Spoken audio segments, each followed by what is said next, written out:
So just say one, two, three, and we'll start.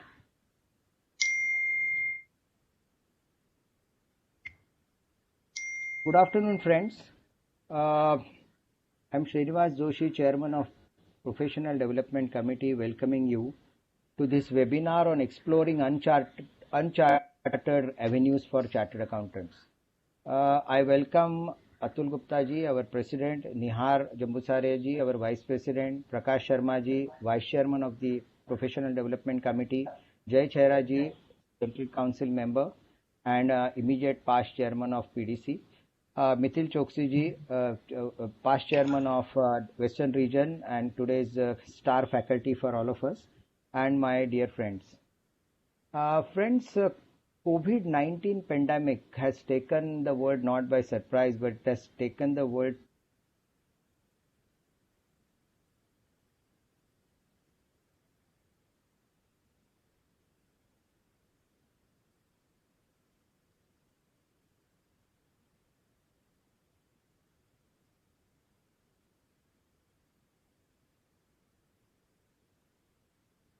in a big way. And this employment, loss of wages for those who are employed, and there is a stoppage of working capital cycle which is affecting all of us. Chartered accountants per se in practice are facing the heavy liquidity crisis, uh, especially because they have a fixed expenditure on one side and another side they have a delay or no recovery at all of the dues.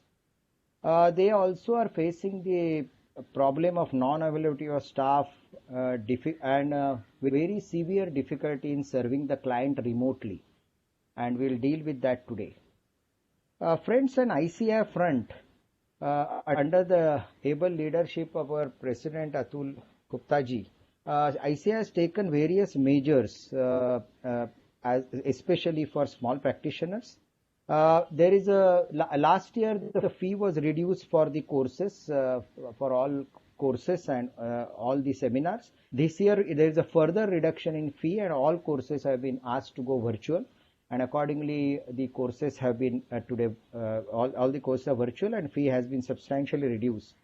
The unsecured term loan with a very low rate of interest as a finance scheme has been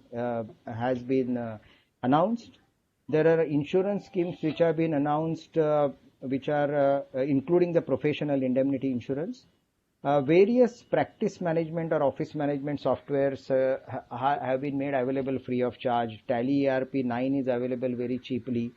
Various antivirus is available to a GST return softwares are available.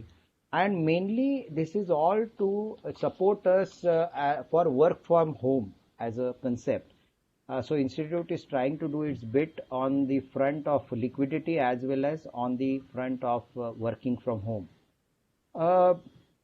We as chartered accountants should look confidently as far as long-term view about the CA profession is concerned. And as per therefore, the vision of the president is that in this lockdown period, we should have the competency development for SMPs during this COVID-19 lockdown.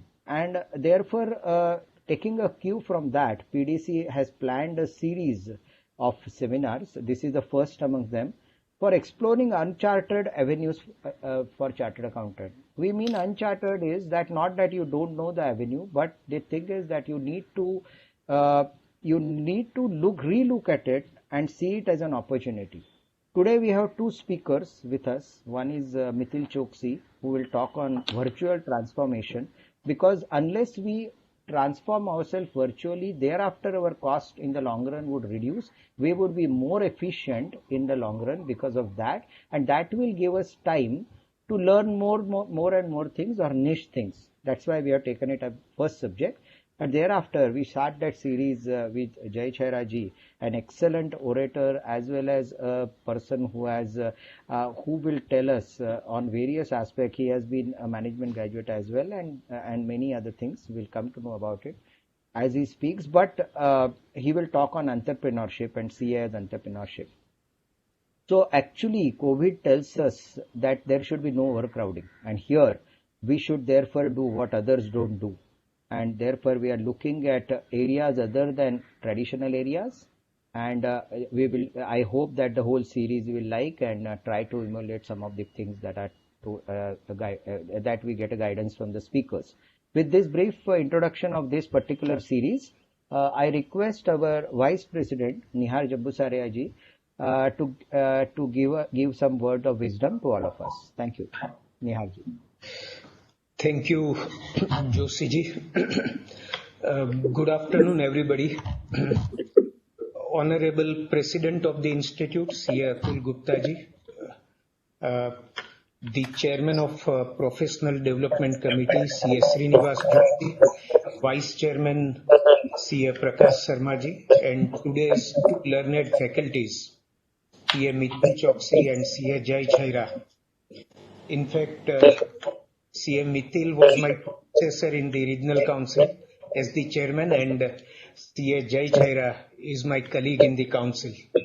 So both are expert speakers on today's subject. Let me at the outset compliment the Professional Development Committee for organizing this series of webinars on exploring uncharted avenues for chartered accountants. As the chairman rightly mentioned, that all these are not absolutely new avenues for chartered accountants, but in a way, chartered accountants focused for all these years on accounting, auditing, tax service, and some of the traditional areas.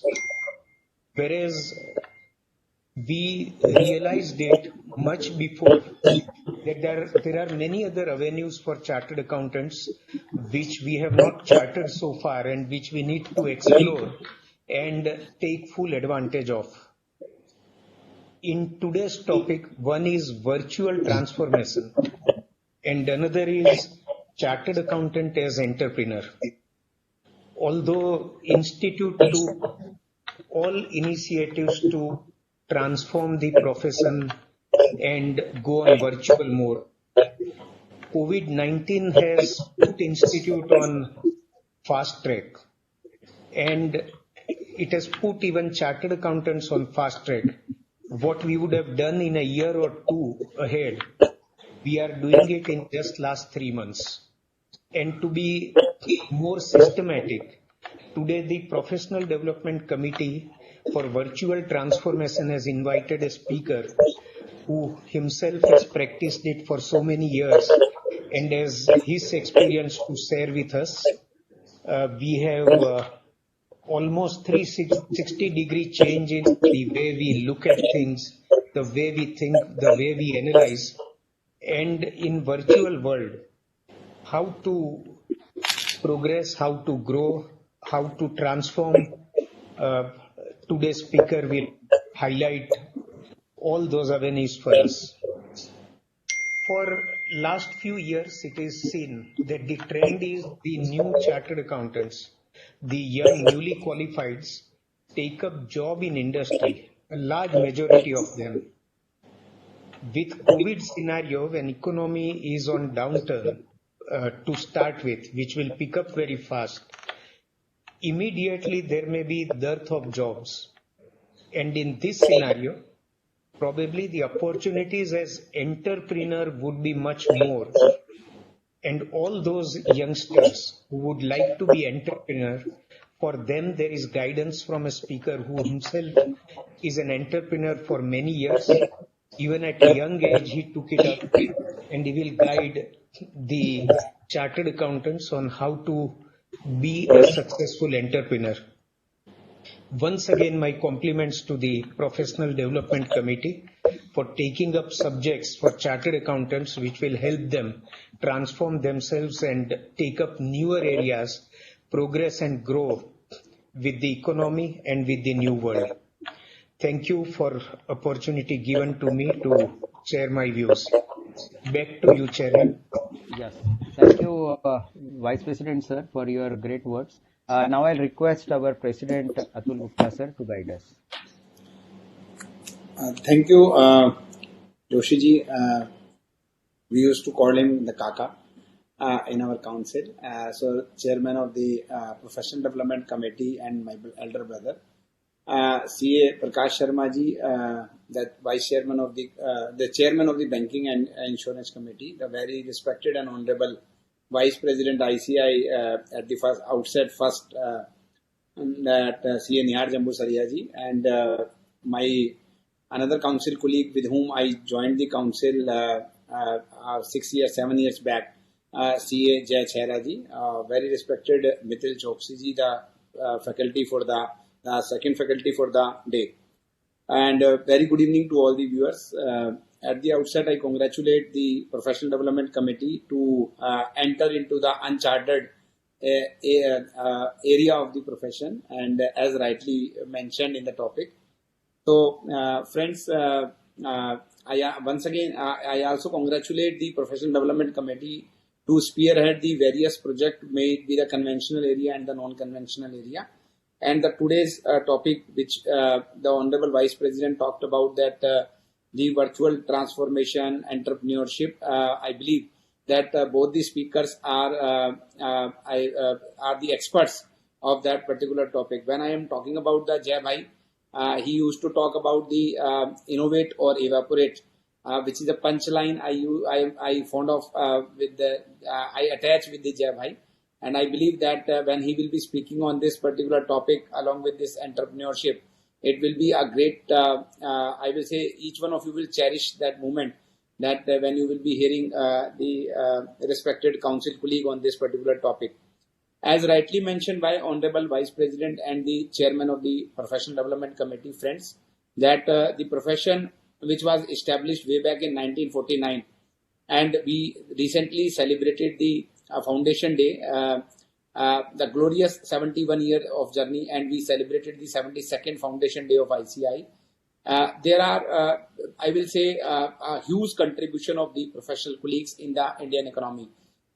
You will appreciate this aspect that our independence and the establishment of the ICAI was practically very closely associated with, and during these last 70 years, ICAI and the Chartered Accountants played a very, very important role to see that today where our country is. So your contribution in building nation is very, very important. May it be the like a step coming of any new law in the country, dissemination of the information, looking into the compliance environment, and even the other aspect of the Indian economy. I used to say that the Chartered Accountants are the financial army of the country, because you are the actually the force behind the establishment of the international benchmark of disclosure and the reporting, which enable not only the companies on the growth trajectory of getting their shares listed at the national and the international stock exchanges, but also provide a kind of a support to the common man to protect their interest by having that kind of a disclosure norms, which the ICAI and the Chartered Accountants established, benchmark, and implemented in the country. Now, when we are talking about the role which the ICAI and the members played in the Indian economy, we need to also understand that with the passage of time, because our profession evolved around the economic factors. So what is happening that every 10 years you will feel that there will be a new dimension in the economy. There will be the different way of doing business. There will be the disruptive technology which will take over. And then there will be the expectation of the society is getting changed after every 10 years. Now, in this kind of environment, it is very, very important for all of us that also we need to understand that with the advent of these all things, what will happen that the old jobs will go away. So that will be outsourced to the systems. There will be a different way of doing business, and that will require a kind of a reskilling ourselves. And that is the point which I used to say that we need to unlearn and relearn the new skills. We have to explore the new age jobs. What I'm trying to convey you with these new age jobs, that you will see that there will be a transition, that the old jobs, because ultimately when the businessman will be doing a different way of will be adopting the different methodology to doing business, and they will be adopting the disruptive technology to outsource the repetitive jobs. What will happen that our routine jobs, the repetitive jobs, the low skill jobs will go away to the systems, and we have to see that what will be the new age jobs. I just share you an example which I used to share in number of cases times, that Now, let us take an example of a toll plaza. Now, because of this toll plaza automation, the guy who was doing a ticketing job and his entire livelihood was dependent on that particular job. With the advent of this new technology, practically that job is no more required. But there is again a new job which emerges out in that particular business activity. That is the reconciliation of the toll plaza company vis-a-vis the tag company, that how many passengers the vehicles pass by from that particular barrier, and how much revenue should have been received by the toll plaza company. Now that is something, a new job, the new type of job which emerges out. Now there is a two options available to that guy who was doing a ticketing job, either to because the technology is a merciless technology, either to go away from the system, that okay, there will be a challenge to the livelihood, or that person has to reskill himself to do that particular job, which will be, rather than a blue collar job, it will be a white collar job, and he will be sitting in the AC rooms and will be earning better as compared to the earlier point of time. Now, when you are aware that this is a new age job, you have to also understand that we need to reskill ourselves to do that particular job. And that is something we need to learn. We need to unlearn the old jobs. We need to learn the new jobs and understand that what kind of a skill gap I am carrying with, and I have to fill up that particular skill gap and reskill myself to do that particular new age job. And that's why the World Economic Forum recently, 2 years before, released a very important document and mentioned that around 75 million jobs there will be a loss of around 75 million jobs by 2022. I am aware that because of the COVID, that may impact maybe 1 year later, but that there will be a loss of 75 million jobs, which will be related to the accounting, data processing, and even the auditing, and so on. But good news is that there will be 133 million new jobs which will emerge out. And even a report was there a few years back from one of the consulting organization, that our kids will be doing, so 65% our kids will be doing a job which is not present today. So when they will be, after 15 years, they will be employable, our kids will be employable, they will be doing a job which is not presently in the system. So that will be a new age jobs which will emerge out, and accordingly they need to do a lot of things. I just wish to share you an example that these days, when the schools and colleges are practically online, so we are getting a lot of advertisement on our social media that to learn the coding. So 6 to 14 years kids, they can learn the coding online, and there is a huge marketing going on. Why this coding is required? Otherwise, we were only teaching our kids the normal subjects, the Hindi, English, mathematics, or this and that. But now there is a focus being given by the schools and the other service provider, that let us teach the coding to our kids who are in the school age. So what is that? That is something they understand, that what kind of a jobs will be there in the times to come, and we have to reskill ourselves for that kind of a job. So my dear friend, when I'm talking about when the committee is talking about the uncharted avenue, that is exactly the committee is trying to convey each one of you that yes, we are the master of our conventional jobs, but at the same time we have to see that where we have still not explored. So what are the various uncharted avenues are available for the chartered accountants, our professional colleagues, and what kind of a skill set is required for that particular job, and how to reskill ourselves, how to bridge that gap of a skill, so that we can explore the benefit of that particular job. And please, one point which I wish to convey you from this forum, that don't look only the avenues or the new professional opportunity for the sake of that we are looking for a professional opportunity. No, it is your contribution that built the nation over a period of 70 years. So when we are looking about the avenues, we have to see that how this avenue is going to contribute in building the nation as well. We are aware that our Honorable Prime Minister given a slogan of Atmanirbhar Bharat. He mentioned that, okay, we have to reach to this 5 trillion target by 2024. Now, because of the COVID, it may be delayed by 1 year or 2 years, but by 2030, we have to reach to this 10 trillion target of the US dollar 10 trillion target of our Indian economy. Now, how your skill sets, how your efforts, how your initiative, how your endeavors are contributing not only for you, but also for the society at large and for the nation at large. That is something very, very important. We need always to explore whenever we are exploring the uncharted avenues. So friends, with this, I convey my sincere thanks to the Honorable Vice President, Josh, Honorable Chairman of the PDC Committee and Vice Chairman of the Banking Committee for giving this opportunity to all of us, for sharing our thoughts, and a very happy learning to all of you. I am aware that the PDC is going to organize the series of similar workshop in the times to come. Every month they are planning 2 to 3 workshop of this similar type, so that they can give a new fresh thought to our members, so that they can explore the newer opportunities for themselves and for the country as a whole. Thank you very much, Joshi sir, Kaka, for giving this opportunity.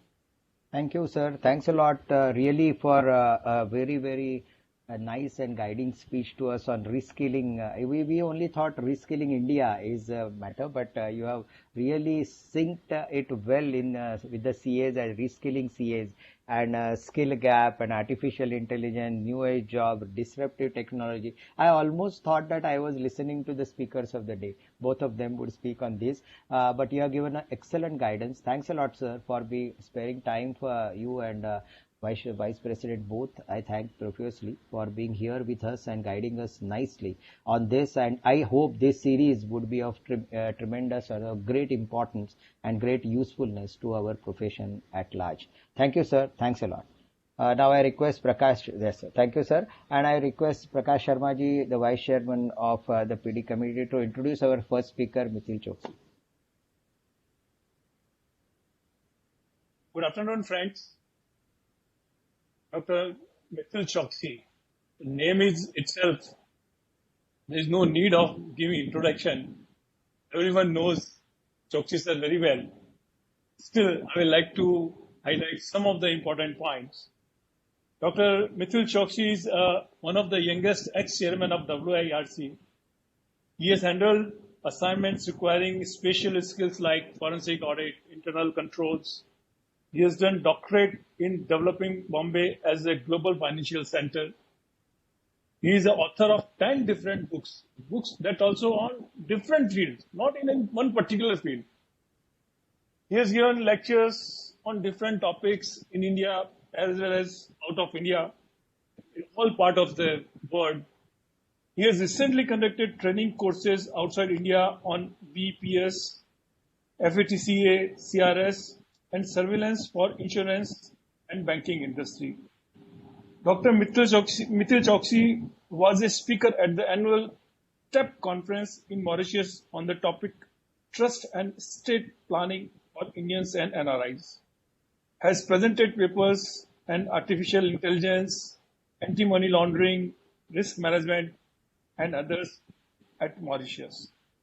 So I will not take much of the time, otherwise if I give his full introduction, it will require a lot of time. I request Chairman sir to proceed further.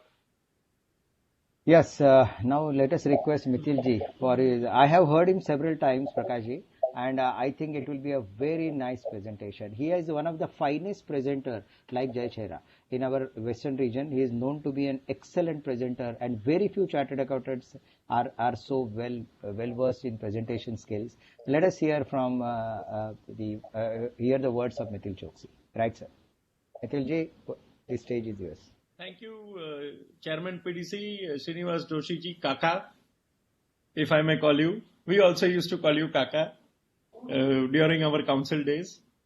So, President Atul Gupta ji, Vice President Nihar Jammu Saria ji, Mr. Prakash Sharma ji, my colleague Jai Chera ji, and of course, Central Council member. Thank you so much, all of you, for initiating this transformation programs and series. I think this will immensely benefit most of the chartered accountants across the globe, and more so in India particularly, because today we are, as we all know, we are heading for a virtual transformation. And, 10 years ago, we were in the era of outsourcing.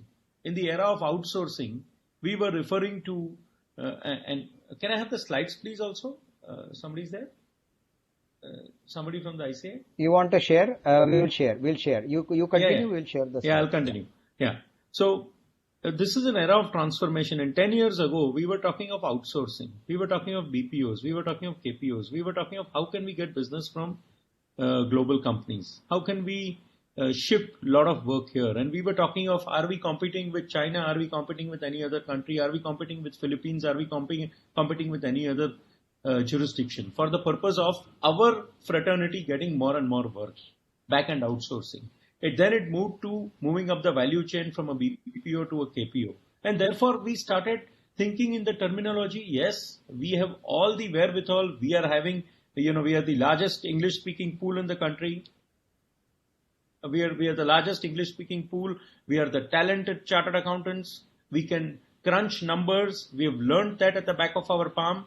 And having said so, we were at that cusp where we were thinking all of this needs to be done. But we had the constraints. We had constraints of people, staff, technology. We used to always think as chartered accountants, how are we going to be able to manage our technology costs? How are we going to be able to become more and more virtual? In the West, people had already started migrating to working in California 4 days a week. The rest 3 days they would work from home, partly. In UK, people were working only 2 days physically. I mean, these are all concepts which are already happening in the last 5 years. However, few of us in India already started thinking that a time will come when in Mumbai, when in Delhi, when in metros, where people spend 1.5 hours a day traveling from one part of the city to another part of the city, they realized that, oh, my efficiency and my output was virtually 4 or 5 hours a day. When I was spending time of 10 hours for work, my output was 4 hours a day. And if my output was 4 hours a day, we were talking of global inefficiencies and becoming globally not so very competitive, not only in terms of price, but in terms of people.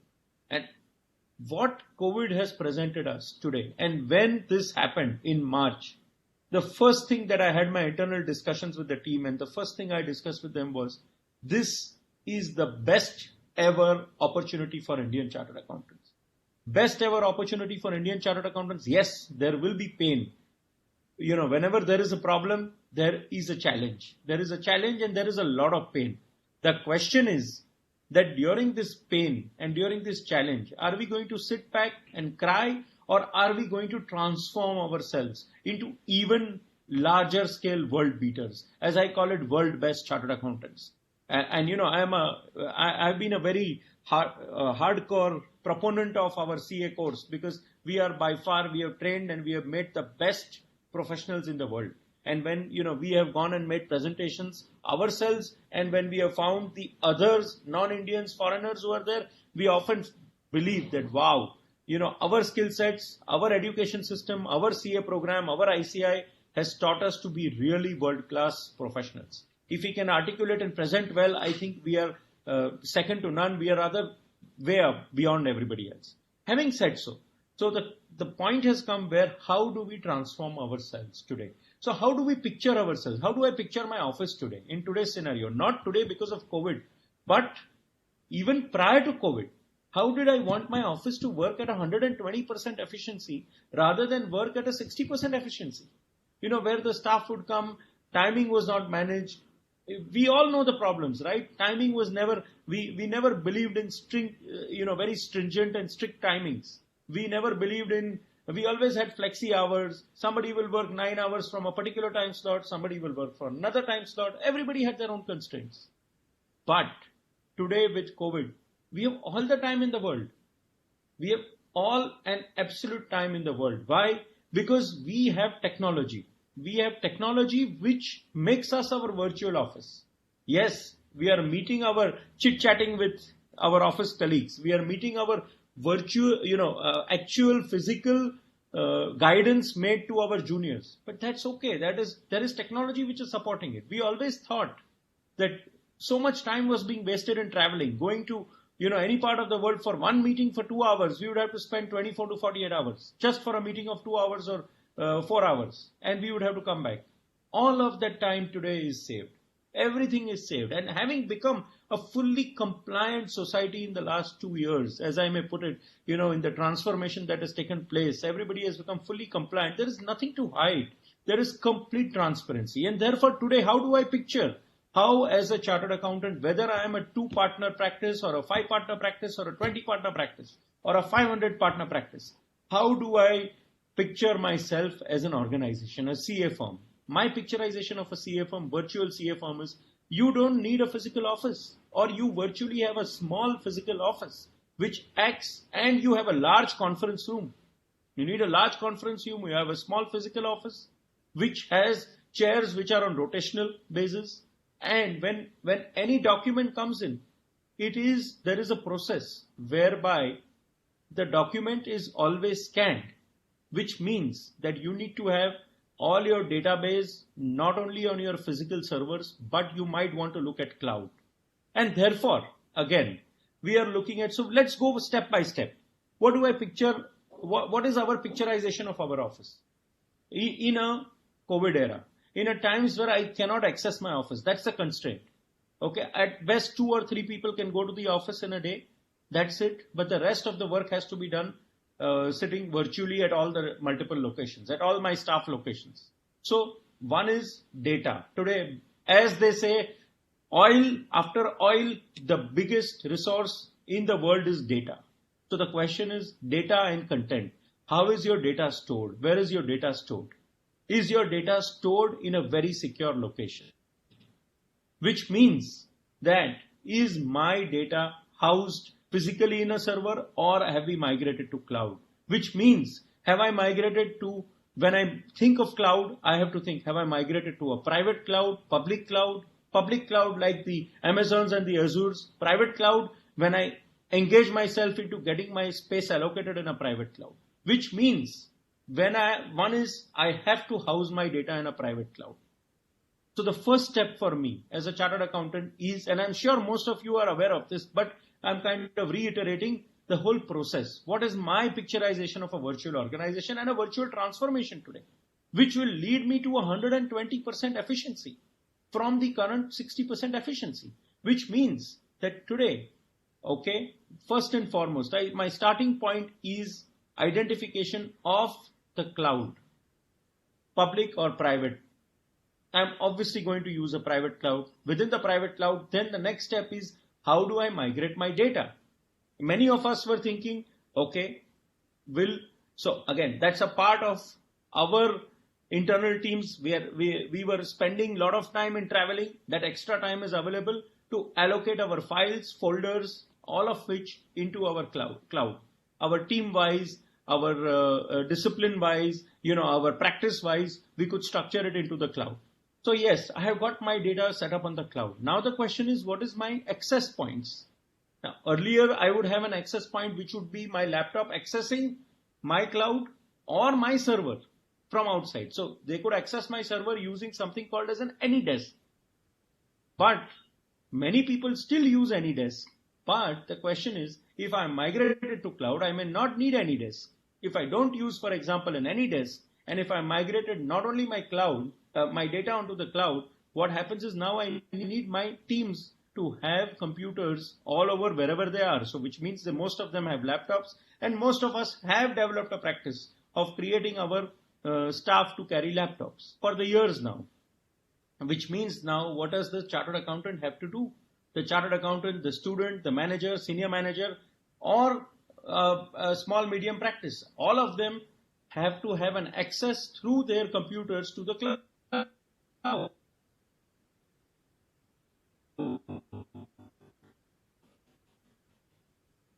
Which means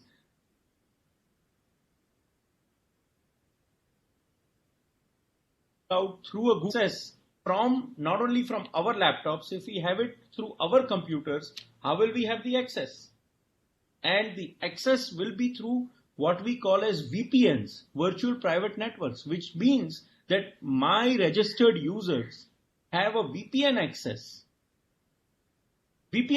to my data on my cloud, which means that when I have a VPN access to my data, it is coming fully secured. It is going fully secured. That means I don't have to worry about my client's data security. And data is the largest resource, and content is the largest resource for us today. So I have my templates on the cloud, I have my files on the cloud, but we still have our several data which we are used to physical signing.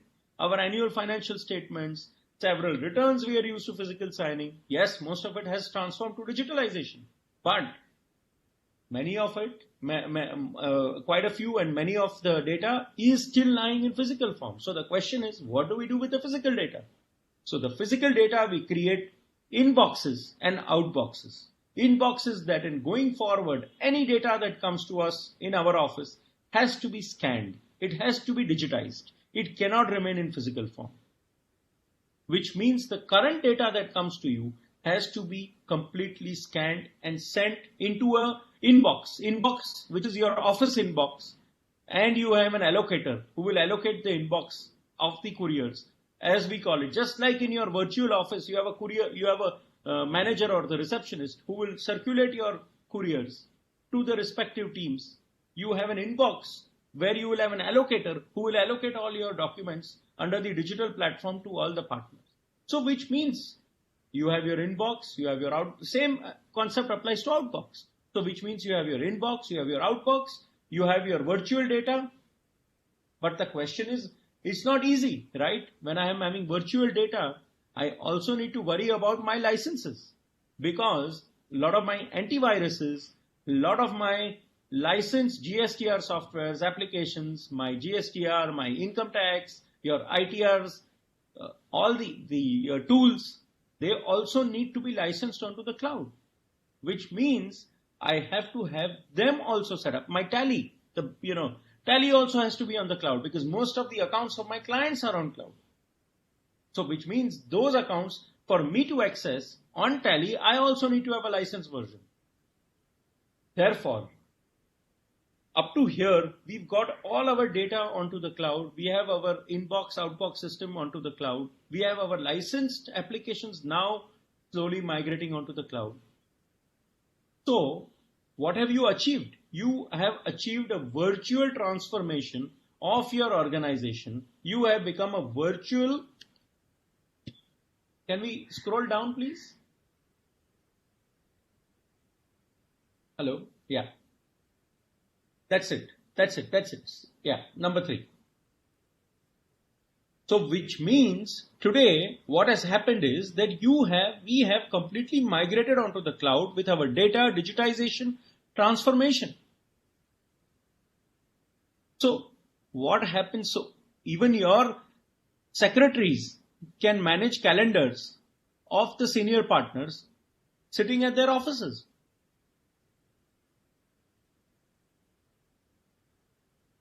Full screen, one second.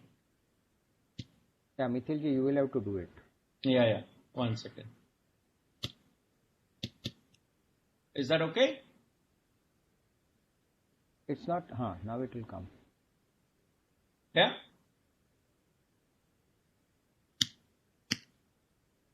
So, am I to control it, or will it be controlled by? Hello? You can do it. You can do it. I'm not able to move the slides. Okay, they will do it. You say next slide, they will do Yeah, it. that's fine. Yeah. So we are talking of a complete, therefore, that's the one. Number 3 is the one for now. So we are talking of a complete cloud managed virtual office. So then why do you need to physically visit the offices? You don't have to. You have these tools. But then the next challenge that we face after doing all of this is yes, I have my life. So the challenge is obviously in terms of costs. Now these are some of the types of the different cloud options available and the cloud options that we referred. And obviously we would go for a private cloud. Next, please. Next. Next one. You can move to slide number 6.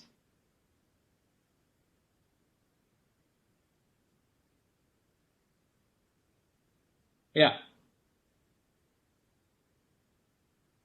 But anyway, this presentation is there with the ICAI, so it can be circulated. I would rather continue my talking because I think we are not getting in sync with the presentation, but nevertheless.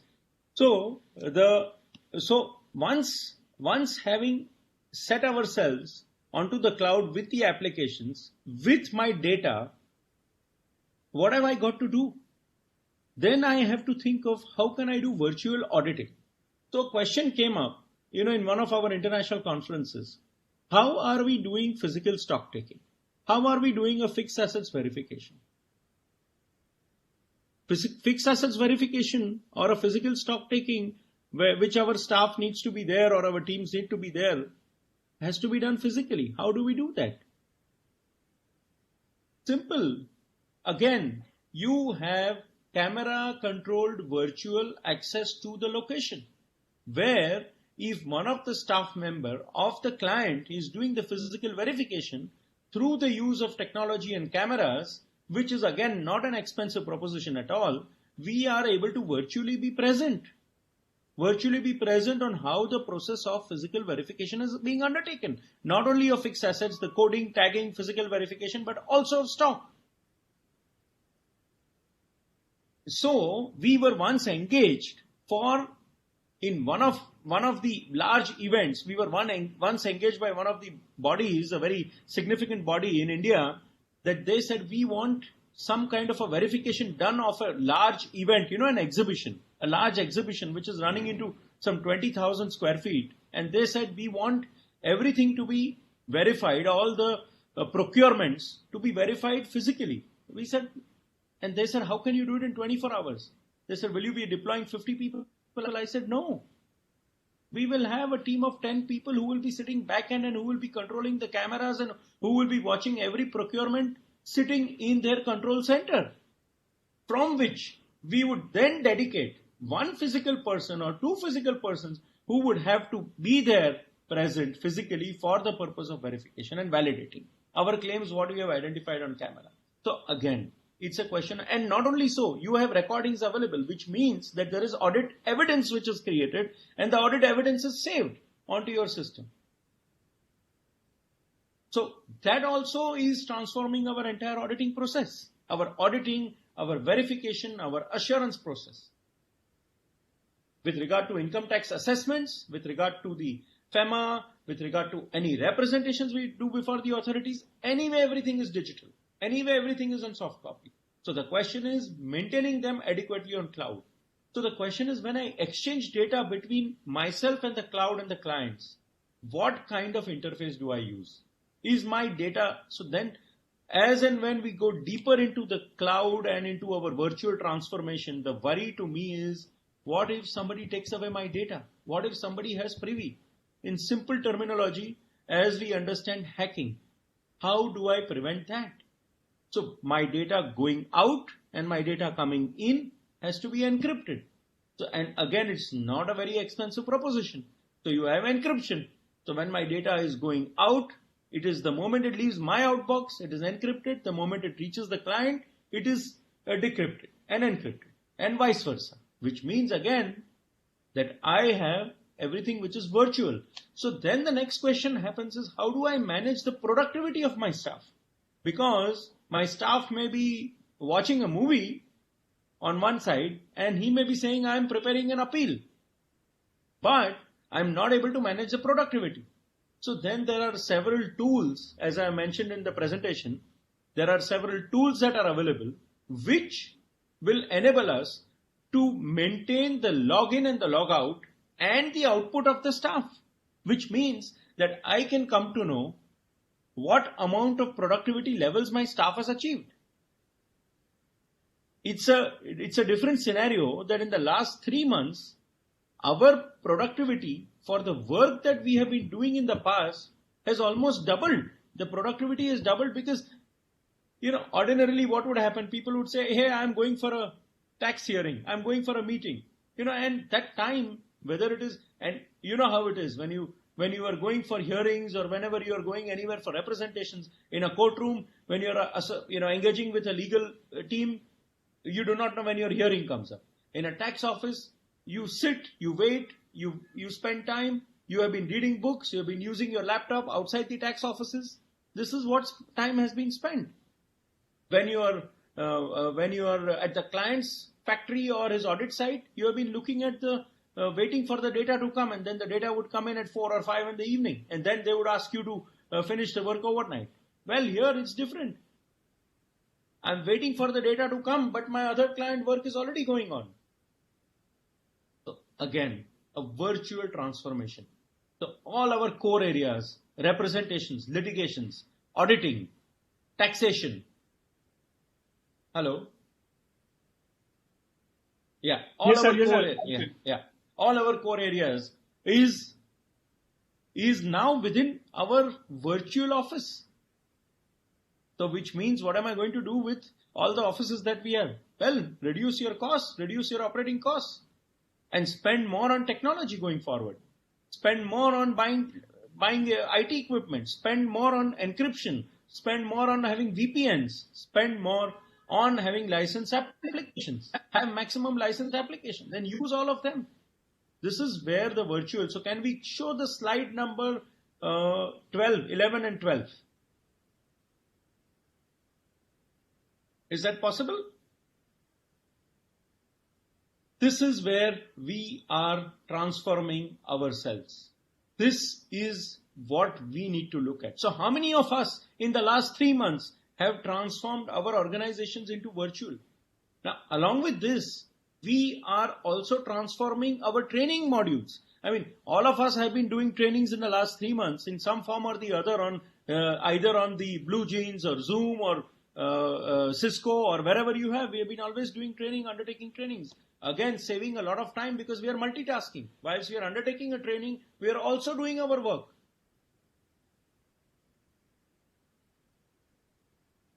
Going forward, the new normal, and as one of the premier IT consulting companies, in next, we'll have to move the slide to number 12, 13. So, as one of the IT company has said, the new normal is we need to have people working from home. Work from home is the new norm. It's the new normal. 4 years ago, when we were working from home, people would say, why are you working from home? Is there a problem? Are you not well? Is there any issue? You have any family problem? We in our offices had our staffs working from home even 4 years ago. We had 30% of the people always working from home. The reason being, we believed that led to enhanced productivity. We could retain our teams because our teams felt more secure working from home, sorting their family issues also, and at the same time deriving efficiencies. Look at the other advantage, working from home. You can work on different time zones, which means that we can work virtually 24/7. You have some teams dedicated at early mornings looking at, and for those who are larger companies and organizations, they know that, when you have to work with the Pacific time zone, you have to be up early, and working from home, fantastic.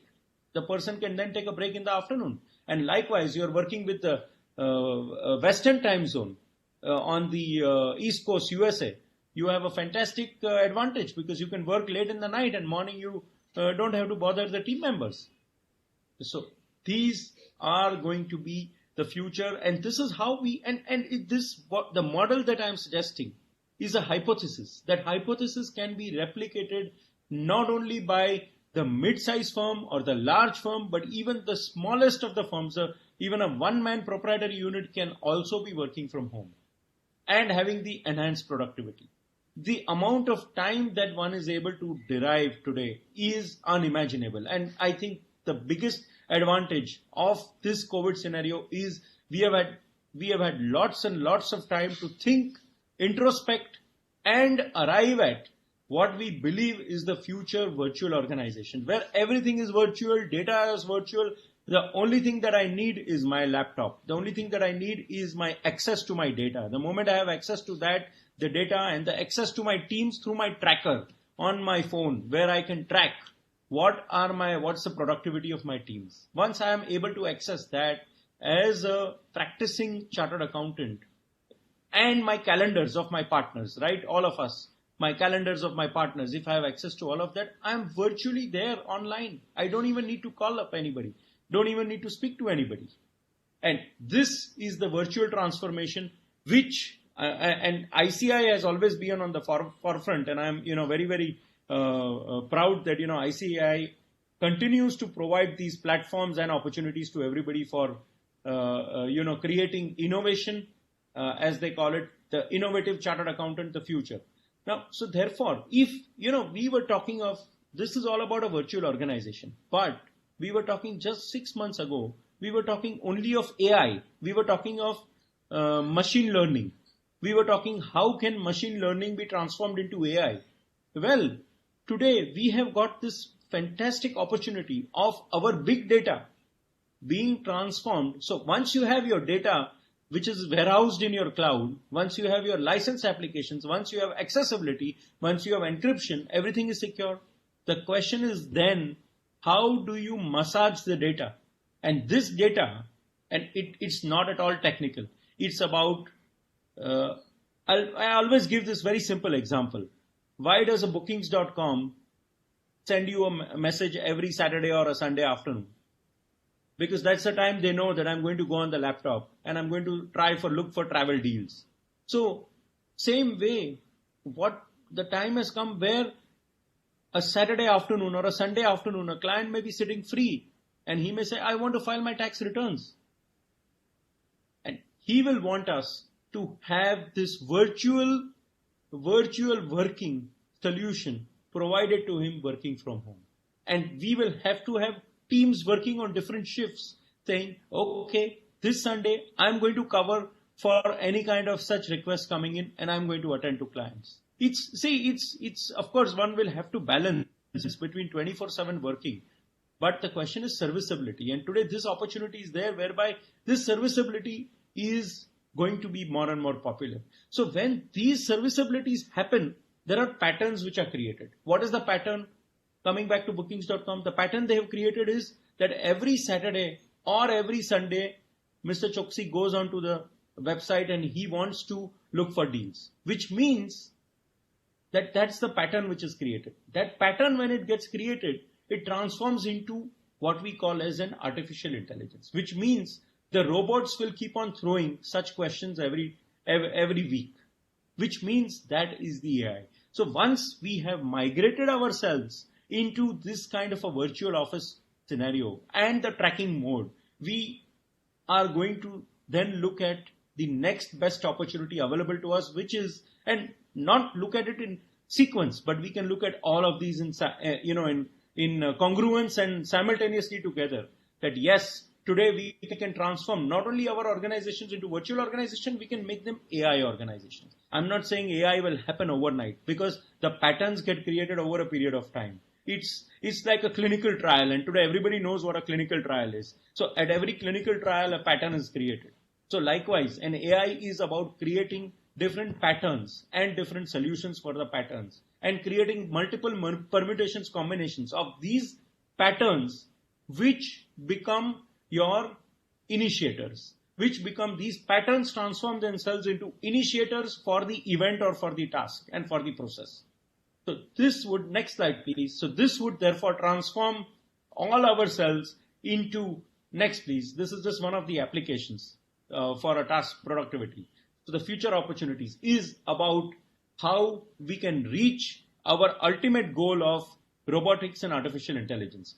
How the robots within my systems will pick up data from the manager's account to the senior manager to the partner's account, and how there is a log trail which is maintained. Again, it's all about maintaining logs. Today, all data, all saving has to be done by way of virtual organizations through logs, which create patterns which will build ourselves into the future AI organization. Now, again, all of this may sound very theoretical, and it may seem that, it is very, very expensive. It is absolutely inexpensive, but it requires us to think about every process that we undertake, how we can transform the process and make it a virtual process as a chartered accountant, as our firm, and we can be better than the best even today.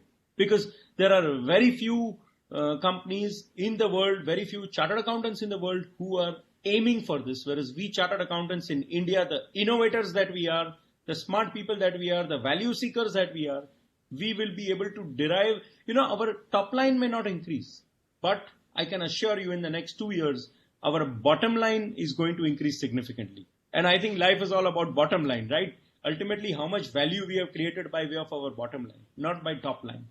So these are the opportunities that provide us the immense excitement to transform our organization. Still there is time. There are still 30, 40 days. COVID is there, 3-4 months there. Lockdowns are there in different parts, 30, 40, 50 days. Use these opportunities to transform our organizations, our CA firms, whether I'm a proprietor, partnership, convert them, transform them into the virtual organization. And I think we would have done fantastic justice to ourselves and to the next generation, and at the same time, our family, because we would have had so much of surplus time available for our family. So with this, I think I would now hand over back to Kaka Srinivas Joshi ji, and I do hope that they're able to transform all our organizations into virtual organizations and enjoy the bottom lines in the couple of years and in the times to come. Thank you so much. Thank you for calling me ICAI. Thank you, Nikhil ji, for being such a nice speaker on the subject. There are a few questions, but before I go to the questions, first of all, some of those who joined probably a little late or were not attentive are of the opinion that whether this is an opportunity, what you talked about, because this is a seminar on emerging opportunities or uncharted areas. I would like to say, which I said in the beginning, very, very beginning at around 4 o'clock, when this started, that we are first into COVID situation where we are in difficulty. Everything has to be done online and we are neither trained for it nor used to it. And not only that, our offices are not ready for that kind of atmosphere. Neither offices are ready nor the staff has been trained for remote audit, remote access, remote work environment, etc. So what was thought was, unless I set up my own practice properly, I cannot go for new uncharted territories. Where is the time? Where is how I can even service my existing clientele? So let us start with reorganizing ourselves first in the COVID situation, and then think of several things. Then I have time. Then my office is doing work properly. Our office, I am well set. My quality is taken care of.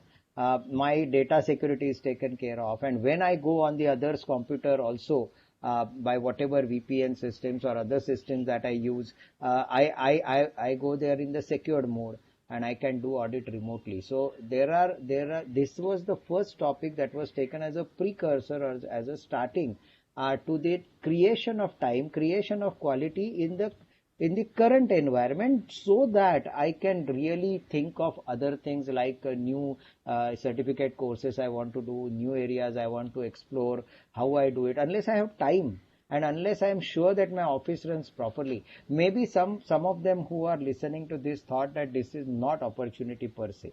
But if you call it as an opportunity, I know several chartered accountants who are in software field or who are in this kind of information technology field or artificial intelligence, which the Nikhilji mentioned.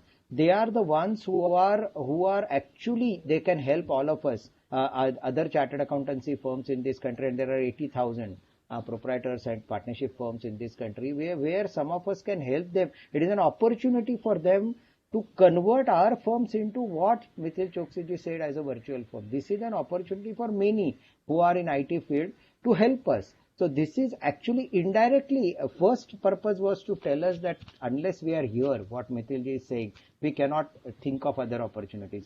Second was to some of them who are highly qualified or highly interested in the information technology, artificial intelligence or other areas or cyber security as their field or data management, etc. Then they can listen to this lecture to say that how the CA offices need to be transformed, and for that they have a huge opportunity, huge in this country, to transform all CA offices in next 365 days or 720 days into virtual offices, because that is the future. That is what Mithil was saying. That is the future of the profession, that you have to be on these platforms, and this is what we should listen. And therefore those who are listening to us here and thinking that yes, CA offices should be like this, is an opportunity for them, because every opportunity we speak will be useful for 10% of those who are listening. Maybe at the end of that they will feel that yes, this is for me or this is not for me. But I am very sure that many who are listening would feel this is an opportunity for them to make CA offices virtual,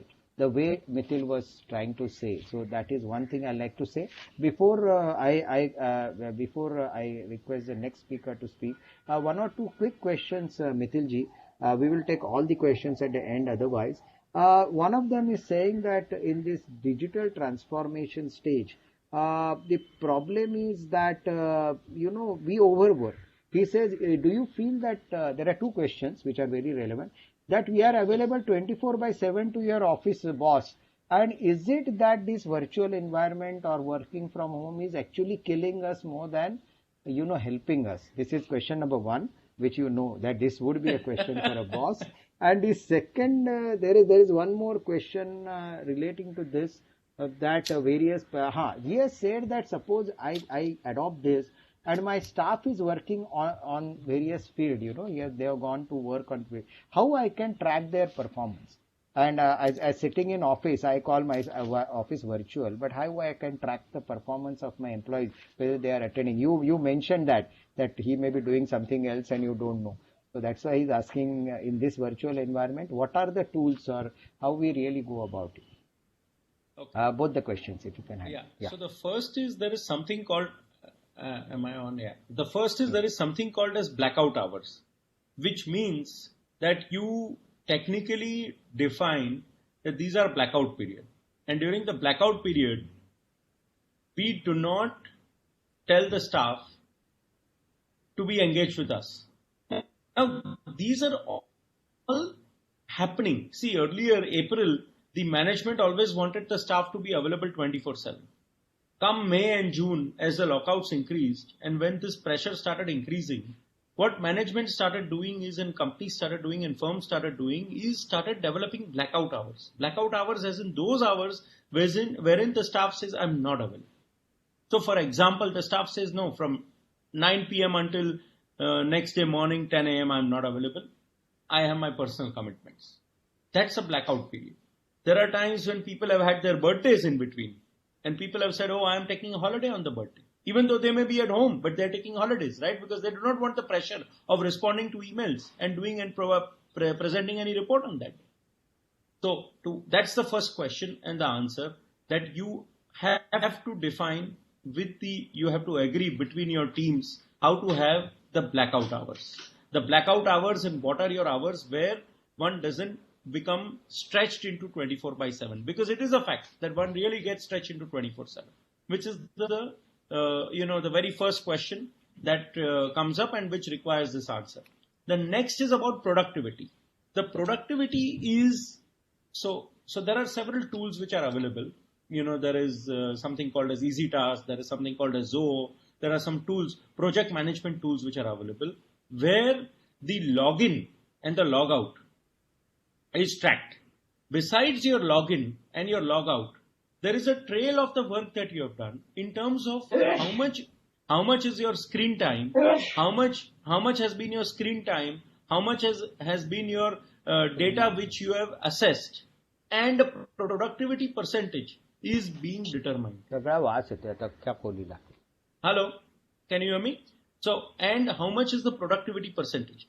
Now, what is happening is that, sir, at this stage, in this year, we may not have a complete productivity percentage available online, right? At this year, we may have a productivity percentage available based on the last year basis where there were a lot of physical work involved. But going forward, if this becomes a new normal, as my quarterly limited reviews keep on going on, I will be creating a pattern that, okay, in my March quarter, this was the productivity that went through for this client for this assignment. That will create my pattern for June. That will create my pattern for September, and so on. And once it creates the pattern, variances will be immediately thrown up. There are these applications which are available, so which are there in my presentation also. I referred to some of the applications in the presentations. You can see them online. There are these applications. You can use these applications for the purpose of tracking productivity. Thank you, Mithil ji, for that nice and appropriate reply. Just before the next speaker joins in, can you, I talked this as an opportunity. Thousands and thousands CA firms are today not virtual CA firms. Let us accept that. And this as an opportunity for some of us who like that IT, information technology, not IT means income tax, but information technology as a field of practice, because everybody knows only IT, that is income tax. But in this period, as I started with saying that we need to be different. If we need to be different than others, and we should not overcrowd in COVID area. So this is one area where chartered accountants take up as a area, a new area for them to digitize or to make the offices of CA virtual. So some of them have asked you whether there are any tools which can be used, and you can ask your IT person to do it, or other chartered accountants who are well versed in this to do it. So do you, because we could not see the whole presentation, whether you can mention some of the tools which are available for CA office? So in terms of your transformation into digitization, you need to have replicate your folders which you are using currently. You need to replicate the same folders onto the cloud. So the first question is, you simply need an IT service provider who will transfer your data from your physical server into cloud. So which means your current practice of record keeping continues to be there as is, but it is replicated onto cloud. Now you could either have it on your cloud, a private cloud, or you could have it on your server, continue to have it on your server, and you could use an any desk, and you could access it through any desk. If you replicate it on the cloud, you would use a VPN. The question then is, which means that this data is one thing we need to realize, all of us as chartered accountants, this data is non-erasable. We will never be able to erase. So there should not be any elements of illegalities that should creep into my data which I have migrated onto the cloud. Once having migrated onto the cloud, which is on Microsoft platform, which is one of the examples of a platform which you could use, where all your data is migrated, you're applying the same Windows and operating system, and you're working on it. You also have your tallies, and you also have your ERP, which is migrated. The next question is, you need to maintain logs of how the data is accessed. So that's where you need an application. That how is your data accessed by the staff or by whoever within your organization or outside? Why is he accessing and what is he accessing? So you need to maintain logs. So you need your projects applications, like your Zoho projects, your EasyTask, or several other applications which are there in the market, and they're listed in my presentation. I'm sure you can circulate it to everybody. So those are the applications they're available online. You have a free trial for 30 days. Use those for 30 days, see how they work, and then you can buy the application and use those applications to monitor the logs. Once you monitor the logs, it becomes virtually a supervisory function, as if you are virtually reviewing your file. A physical file that you would have reviewed in office. You are virtually verifying the log. Who has done kitne kya kaam kiya hai, and what modifications have been done. So not only will you know the capacities of your teams, but you will also know the time involvement. And you map that, and it's not very difficult because that is auto-mapped to your productivity tools, and the productivity tools will tell you, oh, they might say 15 CA certificate. Oh my God, the staff took 6 hours. My goodness, how can it take 6 hours? It's a matter of 2 hours, a 15 CA CB certificate. Unless the person has to really apply the tax treaty in a very different way, and he has to come up with something, he has to refer some judgments, he might have taken 6 hours. Well, then that is recorded in the tool. That will enable you to determine your productivity. Thank you. Thanks a lot, Mithilji. Let us start with the other speaker. You be there until end if possible, so yes, that sir. other Yes, questions that come up can be taken. Now I request Jai Chairaji to come and discuss about how CA can be an entrepreneur. Whether being an entrepreneur is an opportunity. We have seen very few CAs. There may be hundreds who are real entrepreneurs. Even Jai Chaira himself is in a way an entrepreneur. He has started so many things on his own other than the CA practice, and therefore as a traditional practice. So I think he is a role model. He's a role model for us as a speaker.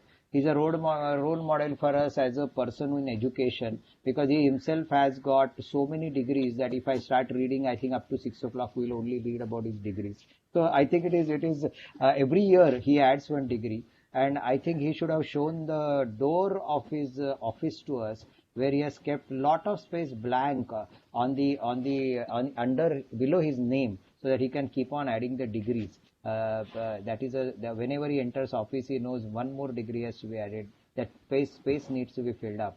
With this passion he works, and therefore I have asked him to say that he himself as an entrepreneur, what is his experience and how he really will be able to help us becoming entrepreneur, see as entrepreneur as an opportunity rather than just looking at practice or employment as an opportunity. Over to Jay Chhera, who is one of the fantastic speaker of ICAI. Over to you, sir. A very good evening to all of you. CS Srinivas Joshi ji, the chairman of PDC, a very important committee, of course, of ICAI, taking up number of initiatives. Vice chairman, CA Prakash Sharma ji, my co-speaker today, the learned speaker and past WRC chairman, CA Mithil Choksi ji, and my dear friends. Let me first compliment PDC for coming out with a series of programs. This is the need of the hour. This is the need of the hour. The chairman, PDC, very rightly said that. And the same was told by President, Vice President ICAI also in a different way. That, what we could have generally learned in some 2 to 3 years by attending various conferences or programs. I think during this COVID, we attended all these programs virtually. Many, our institute record shows, and I'm sure Srinivas ji and Prakash ji will agree, that the number of chartered accountants who have enrolled in the certificate courses have increased phenomenally during this particular period. And I once again compliment the committee for coming to this series, because our president very rightly said that we have been serving the nation and the society in a fantastic way in the last few years, or rather from the very inception. But at the same time, we have to keep on doing our SWOT analysis. We have to look at what are the new opportunities coming up, what are the threats being created, and how we require consolidating our strengths and looking at the weaknesses. For instance, COVID has shown us, rightly told by Mithil bhai, it has shown us that, rather than taking this as a threat, we can convert it into opportunity. I am sure you must all be very much charged up by what Mithil bhai told, very appropriately told. And now let us start with entrepreneurship, the topic that has been assigned to me. During this entire series of programs, you will be going through a number of various professional opportunities that chartered accountants can involve themselves into. Entrepreneurship is one of such opportunities. And what is the current scenario? What is the current scenario? I think Joshi sir was talking about IT is information technology, and now not of course income tax, because most of the chartered accountants would have understood like that. So, current scenario of our profession is that it's a little lopsided. It's a little lopsided. While we have hundreds of opportunities, but most of the chartered accountants are focusing on a few. And that is not true with only our profession. That is true with most of the professions, most of the businesses. Most of the businesses and professions are lopsided. Like, most of our chartered accountants would be into income tax or into audit. And of course, in the recent years, even GST.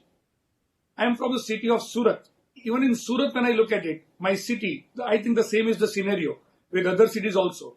Most of the people, most of the businessmen are into a few type of businesses, say textiles or diamond or like that. What I'm trying to say is, we are very much lopsided. There are plenty of opportunities, and many times we are not willing to look at it. I am sure this series of programs will provide you insight into what various opportunities are there, and very rightly told by our president sir that, and even by Srinivas ji, that it is not so that we don't know these opportunities. We are already aware of these opportunities. But from time to time, when we keep on recalling or, listening to such type of things, then we are charged up once again to look into it. It is said that the easiest things are toughest to follow. Like, we know very well early to bed and early to rise makes men healthy, wealthy and wise. We know health is wealth, and in the morning you should get up and have a very good exercise, but it is too simple to understand, but very difficult to follow. We have Prakash Ji, the vice chairman of this PDC, and he is one of the role model in that particular case. A man who always gets up early in the morning, always remaining fit. So my point is, what is simple to understand is tough to follow. Not everybody can follow it so very simply. Well, now, when we talk about entrepreneurship, in the year 2009, when I entered regional council, at that point of time, what was the scenario? Even today, what is the scenario first? Those days, I think maybe 2 decades or 3 decades back, when you would talk about a chartered accountant, you would definitely think about a practicing chartered accountant. Maybe 3 decades back, we would not consider a chartered accountant into industry. We were very much pro-practice. But in the recent years, we already seen in the last 2 decades that more and more members are going into industry. Probably the number of chartered accountants going in industry is much higher than people coming into practice. Well, I think that's a good sign. So when I entered into region in 2009, I was just wondering why it is so that 50% chartered in practice and 50% in industry. Why not the third front? Why don't I look at this particular scenario where 1/3 are into practice, 1/3 into industry, and 1/3 being entrepreneurs? What is that something which prevents chartered accountants from being fantastic entrepreneurs? And I'll give you the reason for that.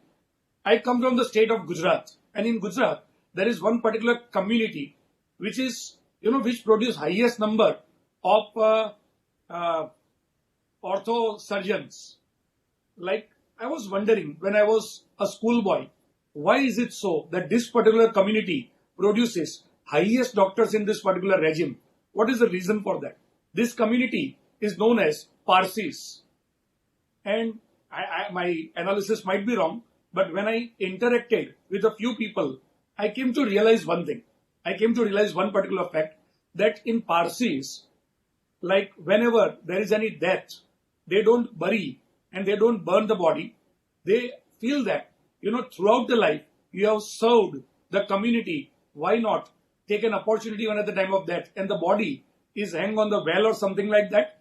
And after a few days, the body is taken away. The vultures, you are feeding the vultures, and that is what one thing happens. Now from this, friends, kindly understand what interesting thing is happening and how I am linking it with our profession, chartered accountancy. So, they people have the opportunity of looking at the skeleton of people. So many bodies hang, and you keep on looking at the skeleton. You get the opportunity what others do not get. See, those days, you did not have the technology platform or YouTube where you could see very clearly a video picture. So it was only practically, physically, you could see that. They got that opportunity, and with this opportunity, they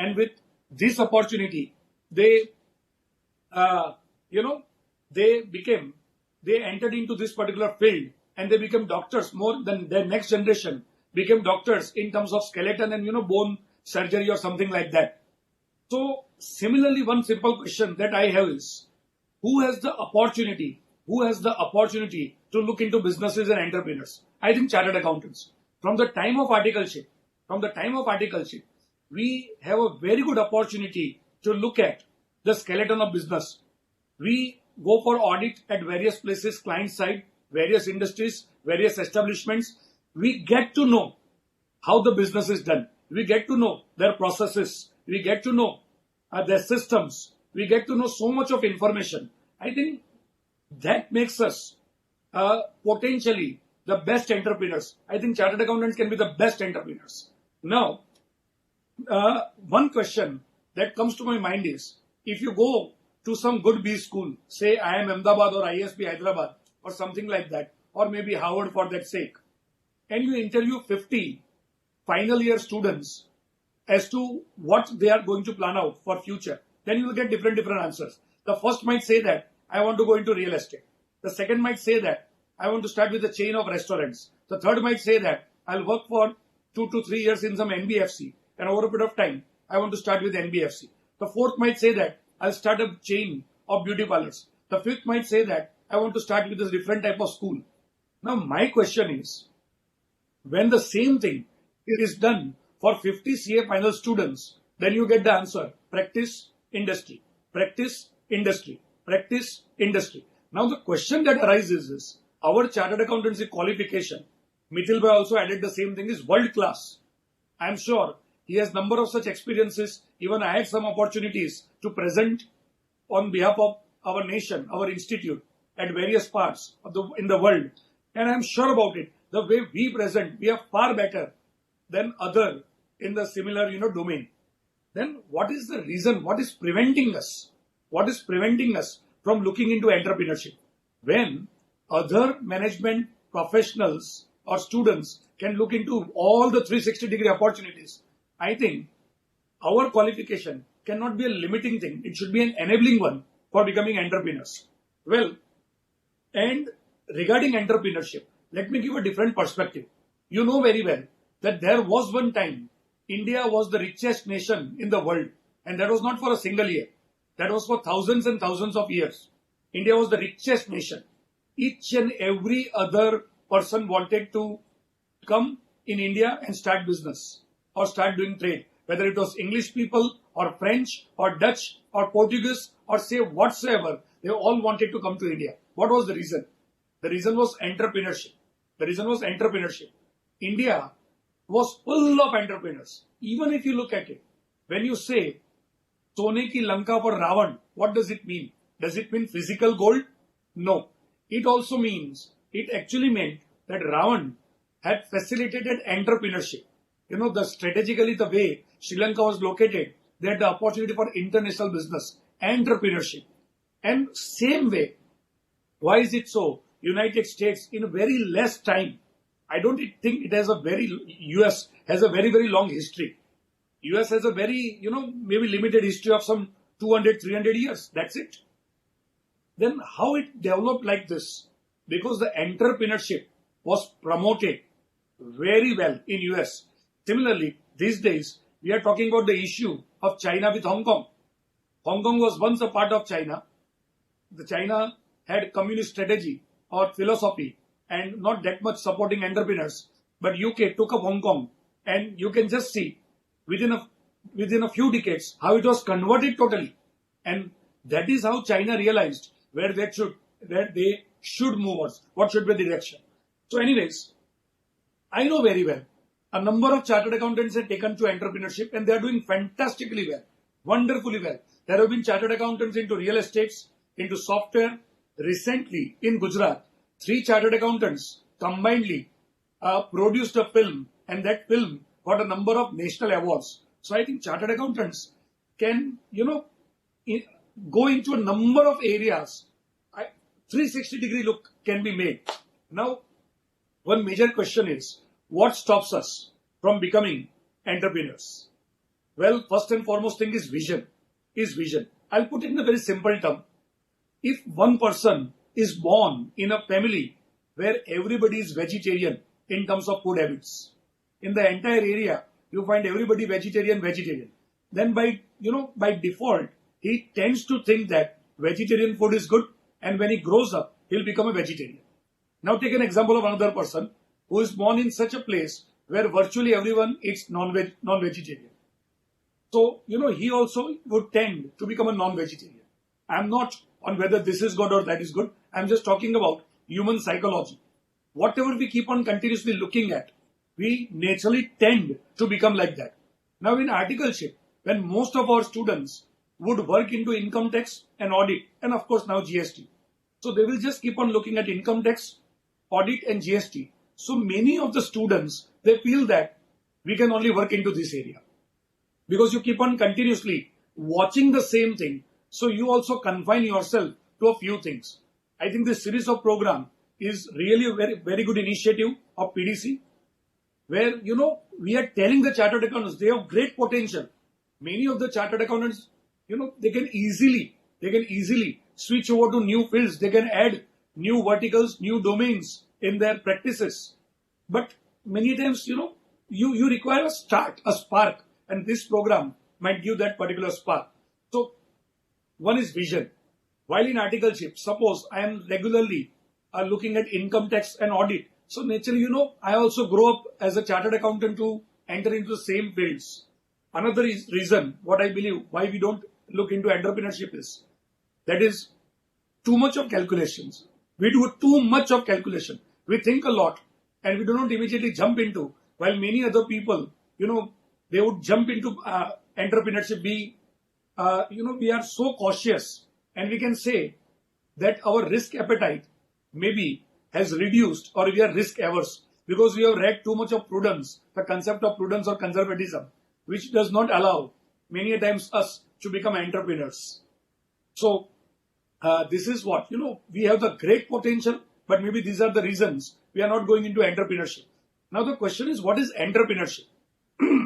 Is entrepreneurship the same as business?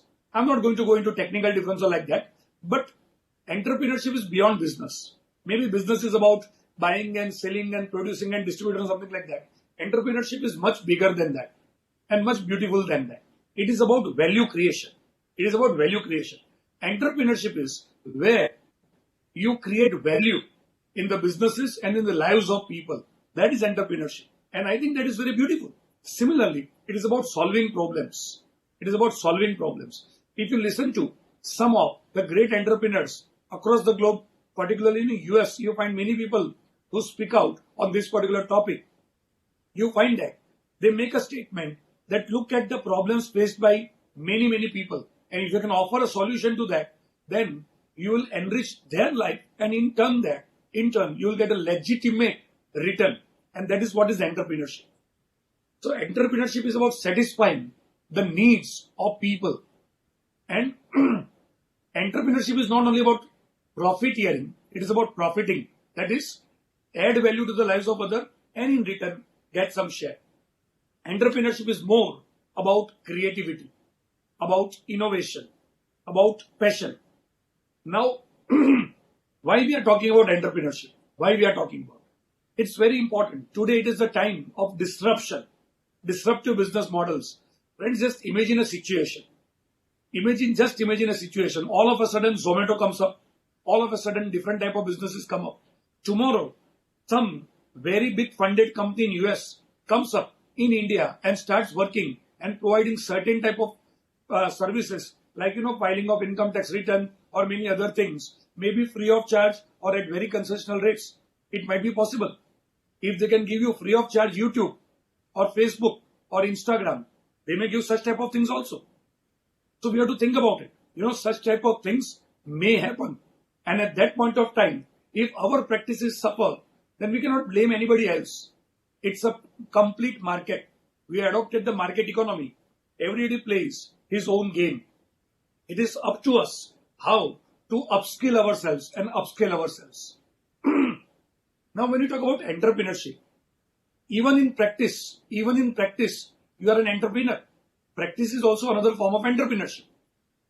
And particularly, the element of entrepreneurship, if you want to inject more into practice, it is from shifting from compliance to value-added services. You have to look into it. What type of practices you are having? Is it more of compliance or is it more of value addition? If it is more of compliance, I am sure, like Mithil Bhai also talked about AI, artificial intelligence.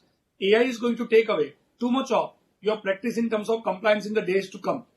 But value addition is going to be a very creative task. And if you shift from compliance to value added, then definitely you grow your practice in leaps and bounds. And this is what is entrepreneurship, right? Rather than focusing more on your signature, shifting to skills, right? Shifting to skills, that is what is entrepreneurship.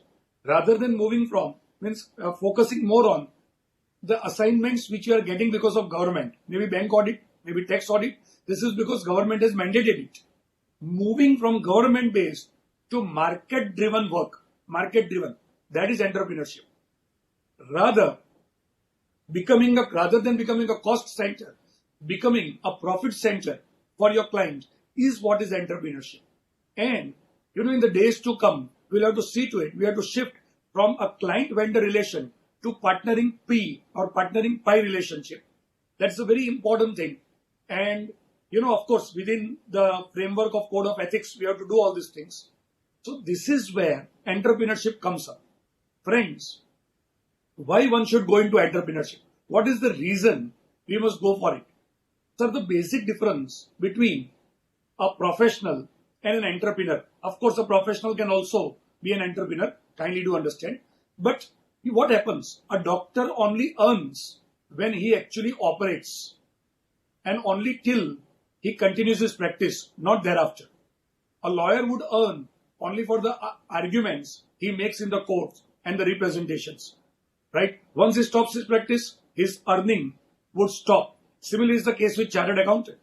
While in case of entrepreneurship, by proper systems, by properly developing the businesses, you make a passive income. Even if you stop, still you continue with your passive income. So I think this is one of the particular thing that you have to consider. Now, what is the difference between a basic, say, business or profession versus being an entrepreneur? The basic difference is, if you really want to grow in life, if you want to go into the domain of financial freedom, then you have to look into these aspects. Friends, when I joined my chartered accountancy, way back, of course, in 90s, when I joined it, in Gujarati, chartered accountant was defined as note chhapanu machine. Matlab note chhapne ka machine. Like, we heard as student, chartered accountants are very rich. There are many, many great opportunities. So those days, we were so very happy being students. Okay, after completing, we are going to be super rich. Now the question is, this note chhapanu machine, are we continuing? See, I'm not talking about money, right? I'm not talking about greed or something like that. I'm just talking about developing such type of enterprises where, you create value in the life of people, and as a result, you get in return your value, right? That is what I'm talking about. So how is entrepreneurship different from others? In case of entrepreneurship, you have reinvestment opportunities. Sir, kindly understand, only and only if you sit on the 8th wonder of the world, that is compound interest. I'm not sure about the 7 wonders, but the 8th wonder of the world is compound interest. If you sit on this compound interest, if you take the advantage of this, then only you can grow exponentially. Otherwise, your growth might become stagnant for a period of time, or maybe it is only linear. If you want to grow exponentially, then the only way is compounding, and that is only possible where there are reinvestment opportunities. Now, maybe a lawyer may earn handsomely well, but in the same field, he cannot reinvest. Maybe a doctor earns handsomely well, but he cannot reinvest in the same field. Wherever there are reinvestment opportunities, take an example of real estate. You keep on earning, you keep on reinvesting. You keep on earning, you keep on reinvesting. Of course, these days, real estate and all this, it's not very easy to reinvest. But if you look at why real estate people grew very rapidly and exponentially, the reason is there was continuous reinvestment. So reinvestment is one of the very important aspects of entrepreneurship. See, when I'm going to talk with you on entrepreneurship, my purpose is to just, make you feel that entrepreneurship is a good option and chartered accountants are very much well suited. I'm not going into the very theoretical or technical aspects of entrepreneurship, but I'm just talking from the perspective of a chartered accountant. That because of reinvestment in entrepreneurship, you grow exponentially. This is one important criteria. If you do not have the reinvestment on your side, then naturally your growth is going to be hampered. Another important thing is systems governed business. Entrepreneurship without systems governed. Friends, tell me, what is difficult? Is it completing chartered accountancy, being a chartered accountant, or making a burger? What is more difficult? Naturally, you will say it is being a chartered accountant. Making a burger is very easy. Then the question is, why is McDonald's spread across the globe and why my office is only in Surat or Baroda?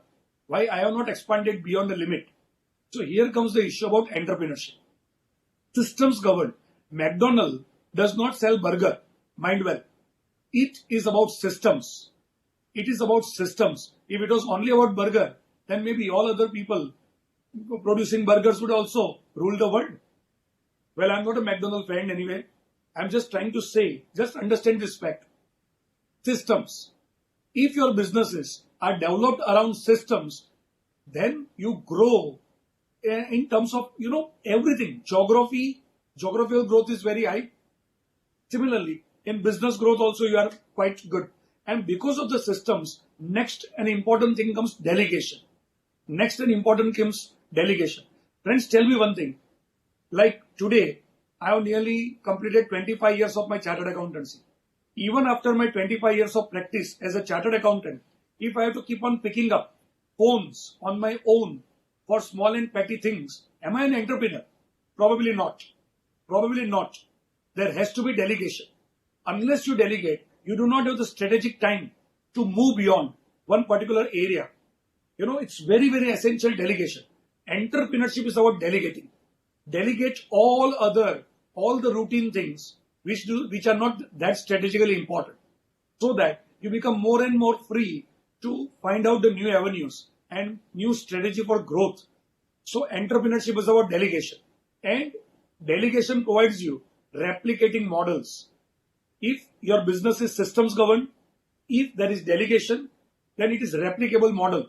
I think we can very clearly see, as I said, McDonald's or Starbucks or such type of things, replicable models. It is very important.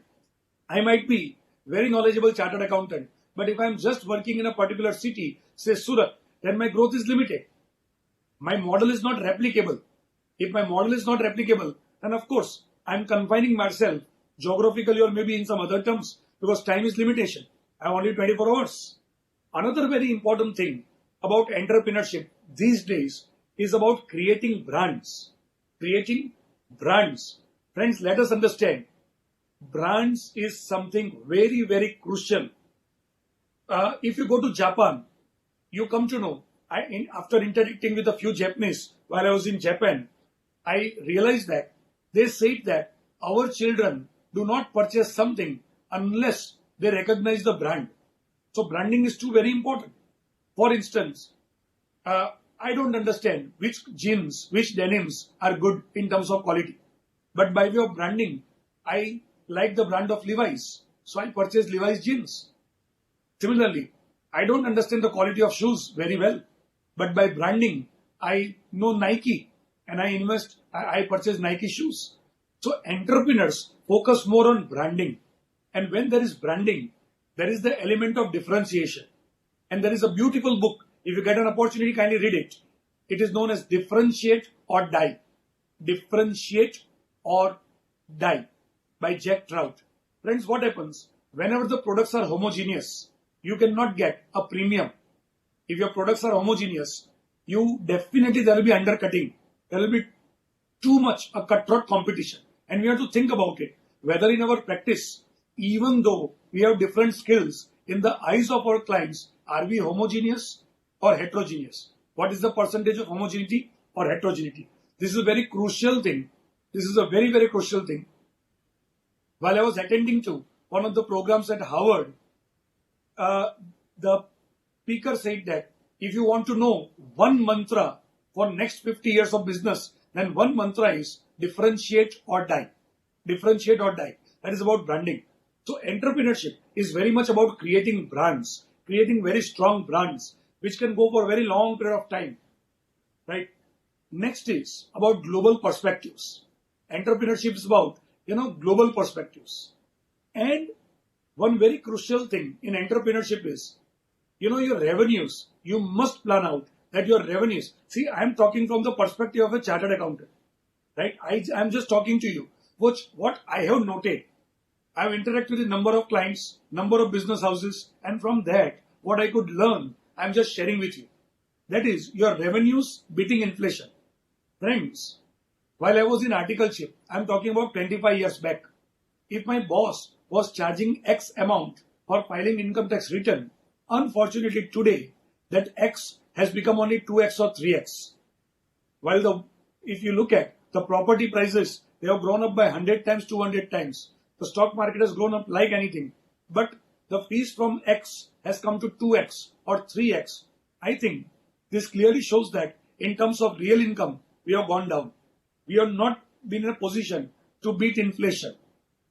So entrepreneurship is where you can beat inflation. And as I said, entrepreneurship is about creating value. Entrepreneurship is about creating value for others and getting the value in that terms. So what I'm just trying to tell you is, I believe Chartered accountants has wonderful skills for becoming entrepreneurs. Wonderful. The only thing is, sometimes we confine ourselves to only few fields. If somebody is practicing income tax and doing wonderfully well, wonderful. If he is doing excellently well in GST, well, he can keep on focusing on that. But now with 3 lakh plus chartered accountants, the question is, do we want each and every chartered accountant into income tax or into GST, or do we want chartered accountants to create a portfolio? They enter into different type of dimensions, different type of businesses, become entrepreneurs. Friends, I have a question. My question might sound very ridiculous, but I think ridiculous things are important. I have a simple question. I completed my chartered accountancy. Say for instance today, I am a fresh chartered accountant. And I realized that beauty parlor is a very good opportunity, business. Suppose while I was doing chartered accountancy, interacting with many of the females, I realized that an average female is spending 30 to 40,000 per annum on beauty parlor in a B category city like Surat. And I just made a calculation. Being a chartered accountant student, I immediately made a calculation that if I get 200 such clients, my business will be 80 lakhs. My business will be 80 lakhs. And this is a replicable model. If I start with a small beauty parlor and I replicate it, I can, brand it, then I can go further. And now my question is, if I start a beauty parlor, am I still a chartered accountant or do I cease to be a chartered accountant? My belief is, chartered accountant means using your knowledge that you acquired, creating value. So in beauty parlor, of course, I'm not going to go with waxing and threading and, manicure or pedicure. I'm doing management. I'm creating brand. I'm creating systems. I'm looking after management. I'm looking after finance. So why a chartered accountant cannot even think about that? My point is, a chartered accountant go into any of the ventures, any type of entrepreneurship. We have studied all the various peripheral subjects related to business, maybe income tax or GST or finance or costing or law or whatever. We have studied everything. All the peripheral knowledge of business we have acquired in our education of chartered accountancy. If we study a little more on strategy, on marketing, on vision, then I'm sure we can be wonderful entrepreneurs. This is what I wanted to convey to you within a limited time. I'm very much open to any of the questions. Back to Chairman, PDC. It was an excellent disposition, Jai Chairaji. And there are quite a few interesting questions that have come here. And I will like to put some of them to you. If I may not be able to put up all of them to you. But some of them are very interesting questions which have come. Of course, one very basic question. There are two very basic questions. One of them you have indirectly answered. One of them is that CA Institute is not allowing the business to be done along with practice. So somebody thought that you are inviting them to do business. I think you are not. You can explain that what entrepreneurship is different than the practice. You are asking them to become entrepreneur, not practicing journalism. This is, of course, one of them. Another question is to become entrepreneur. Why become CA? Was another question somebody, which you answered, try to answer, but I think let us take these two first. So then I'll come to more interesting questions also. I think these are basic questions. Yeah. And very why important. I become chartered accountant at all? He says, why should I be? Right. I could have been straight away entrepreneur. But can you be an entrepreneur as a graduate? Can you be an entrepreneur as a SSC, passing? Because some people are entrepreneurs even at that stage. And I think you can tell them what Kumar Mangalam Birla, after becoming chartered accountancy, say about CA Institute and how his whole empire of Aditya Birla is running as a chartered accountant and how is he proud of it. He said, yes, I'm proud that I am first chartered accountant and then entrepreneur of a business. Anyway. So, of course, Birla ji, or you take an example of Hiranandani, right? CA, Hiranandani, or there are a number of examples. So the basic thing is, then why do you even require MBA for entrepreneurship? Entrepreneurship you can start, even without any basic schooling. In Surat, we have many diamond merchants who are billionaires and who have not even studied second standard. So entrepreneurship is open to all. But my very simple question is it so that those who have done MBA, are they better than us? Only they know about business. Don't we know about business? See, we did chartered accountancy. We studied so many aspects of business, right? Now, this chartered accountancy degree gives us flexibility. If I choose to come into practice of income tax, well and good, I can come into it. If I choose to go into practice of some other area, I can do. And at the same time, if after gaining so much of knowledge, I feel that I'm good in business, I can venture out into. And just ask those people who have become entrepreneurs after completing chartered accountancy. I think each and every person has said that his chartered accountancy degree has helped him a lot. He's helped him a lot. So the answer is very simple. Chartered accountants are suited to be very good entrepreneurs. So why chartered accountancy? Well, if you wanted to be entrepreneur from the very beginning, you could have avoided it. But now that you have done chartered accountancy, look at it. If you feel you have passion for entrepreneurship, go ahead with that. If you feel you are right for industry, go for that. It is as simple as this. And the second thing that was being asked about entrepreneurship. See, while I talk about entrepreneurship, one I talked about, even in practice you can be an entrepreneur. In practice there are many fields where you can create value. And a practitioner is also an entrepreneur in one way, right? That is about elevating your practice. There, you are not required to surrender your COP. And the other part is, if tomorrow you may come out with a very big industry, right? Manufacturing sector, then it's well and good. It is not essential that just because you become a chartered accountant, you should sign some audit reports and should have a COP. It is not essential. Even if you become an industrialist, whatever you studied in chartered accountancy is of use to you. Is definitely of use to you. Sir. Yeah. So I will ask one other question, which is very valid. He says, Jai Chairaji, how can one know which field he or she should pursue as an entrepreneur? Does previous employment is necessary, or should one just dive into it and experience and gain as one moves along? Kindly enlighten. Whether I should be, like you said, I had suddenly thought by talking to girls that yes, this is one area where I can make a lot of money. For example, sir, that was example. That struck you. That I agree. That struck you. So whether something like that to stuck you and you get charged up and do it, or whether any type of suppose I want to go in diamonds as a business or as an entrepreneurship, whether I should know diamonds first.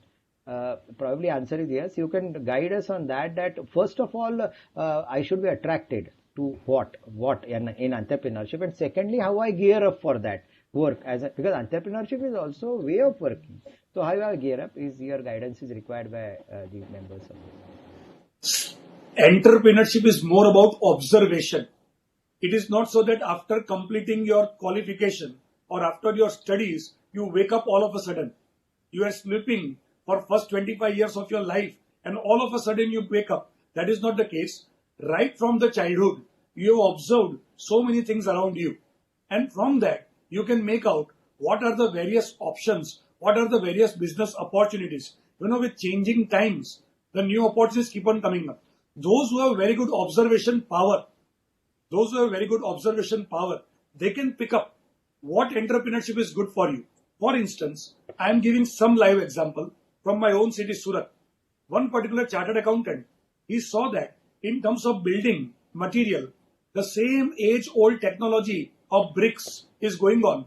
But there is an opportunity in changing the material for building, and he started with a particular company producing alternative material to this particular industry. And friends, within 3 to 4 years, his company was valued at 350 crores.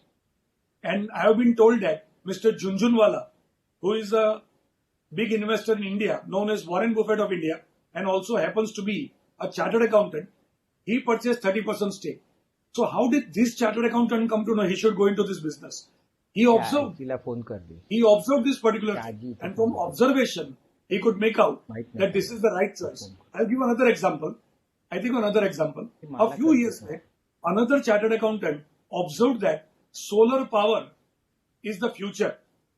And he tried to collect some information, and he was very much convinced that this is the business of future, and he jumped into it. So it is number one, observation. Number two, your passion, hunger.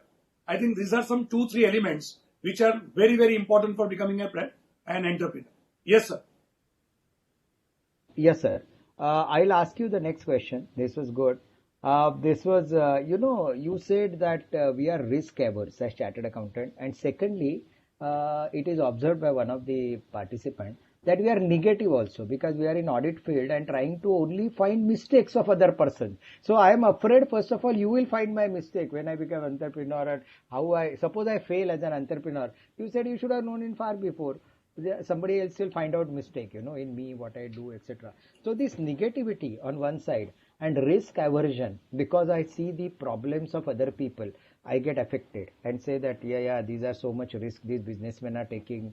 They may lose one day, that they will stop, they can be broke and all that. So these two problems, what you want to say on chartered accountants being negative, are they really negative? Because they look at only errors of other persons, and whether they are really risk averse. By looking at you, I don't find either of this, but still I want you to answer this. This is a wonderful question, and let me tell you, chartered accountants are neither totally risk averse nor negative, right? Of course, we are auditors and we look at the mistakes, but that is not our purpose, right? That is only we keep on observing the things, rather we correct mistakes, right? We help in mistake, corrections. So I don't think we are risk averse totally, but we have to understand, any particular person who has gone through too much of formal education for so many years, he tries to look into a little more certainty. He wants a little less volatile environment. And this is what has happened with us. Friends, one very interesting observation, if you note, what happens? Say, I am from the state of Gujarat. I am from the city of Surat. Surat is considered to be a very commercial city. That's why people from Surat do not immediately think about going to Canada or Australia or US. But the surrounding towns, small towns, where the opportunities are limited, because they don't have limitations, they try to move to various countries. Similar is the case with professionals. Because for professionals, it is very easy to get jobs or start practice with reasonable flow of income. That's why many times we become risk averse. The opportunities which get easy access, easy opportunities, make us a little more complacent. While the other people who are not getting similar type of opportunities, they don't have any options. They don't have options. And if they don't have the options, then they have to plunge into something. And another very important thing is, India versus US, if you look at it, in India we have a problem. If you are a failure, you are looked down by others. While in US, there is nothing like failures and success. They say that you have to keep on failing in various businesses. Then you will learn lessons out of it. The only thing is, fail early, fail fast, fail inexpensive. So see, entrepreneurship, we chartered accountants basically know, no risk, no return. So one has to take risk. You don't have any other options. Great, really good. They want you to come out with a course on business consulting services and entrepreneurship services. So I think entrepreneurship services, Jai Chaira course can be launched by ICAI. I have no doubt on that. And as a course, but I think on business consultancy, we already have 2 initiatives, which I think all of us know, that there is a separate committee which takes up a 9 months course on similar to MBA course.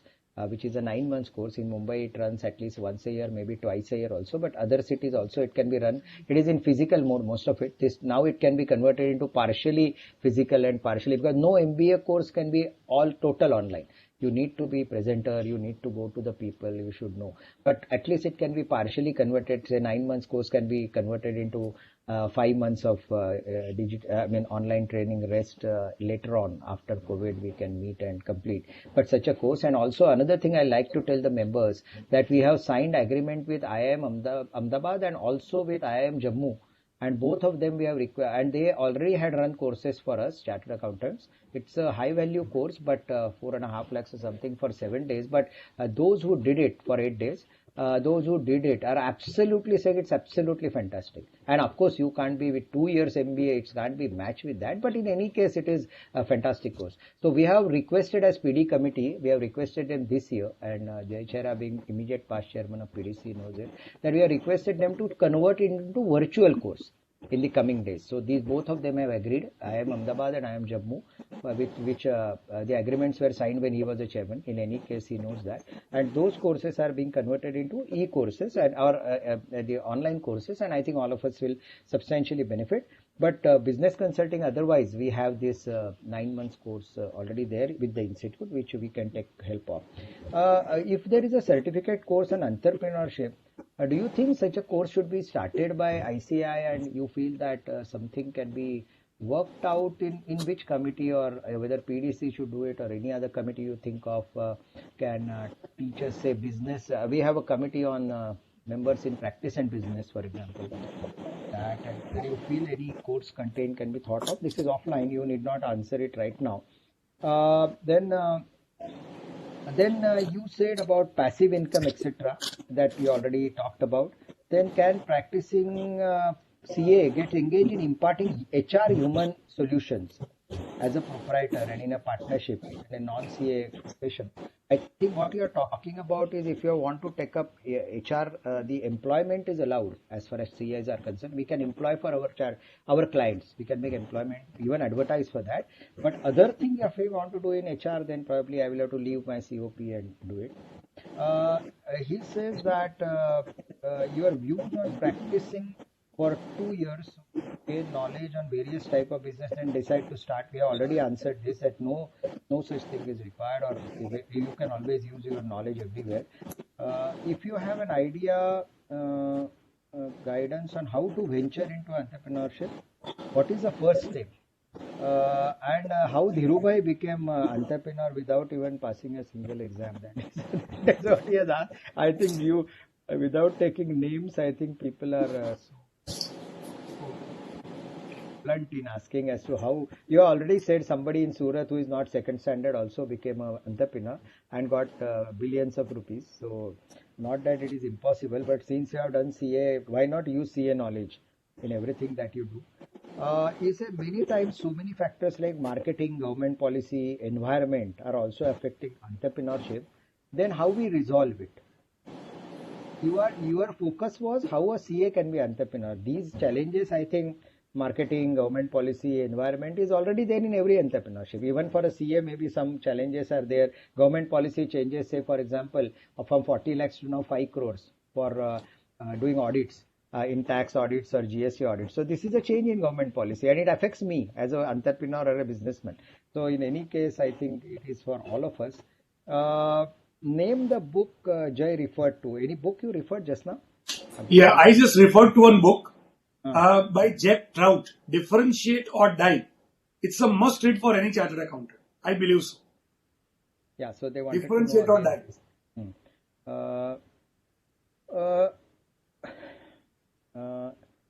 Can we say that those persons who don't like to work under any boss and want tremendous growth are ideal for entrepreneurship?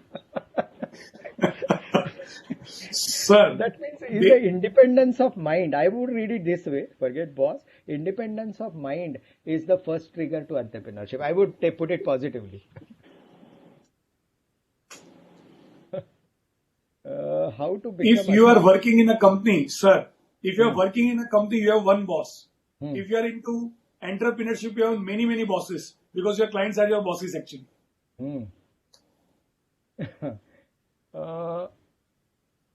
One person is always worried, one of the participants, he says entrepreneurship, I always feel that it will be, with a limited finance, I have limited finance and resource. Do finance is a real constraint in becoming entrepreneur? Sir, I'll answer this. This is very important. Yes. When a chartered accountant asks this question, sir, we have to understand one thing. Yeah. Somebody asked about Dhirubhai Ambani, right? And Dhirubhai also did not have a finance earlier, but he could go ahead and develop a Reliance. Similarly, there are thousands and thousands of people who started with very small thing. Even take an example of KFC. Did that gentleman have finance? Definitely not. Did Mark Zuckerberg have finance to go ahead with Facebook? Definitely not. Did Bill Gates have finance? Definitely not.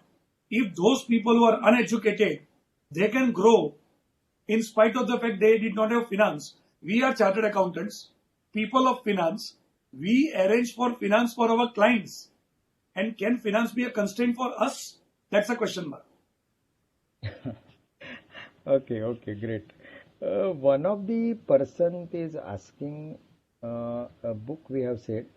You talked something on delegation. He wants to say again, he wants to listen to what is delegation, how important it is to this entrepreneurship, etc.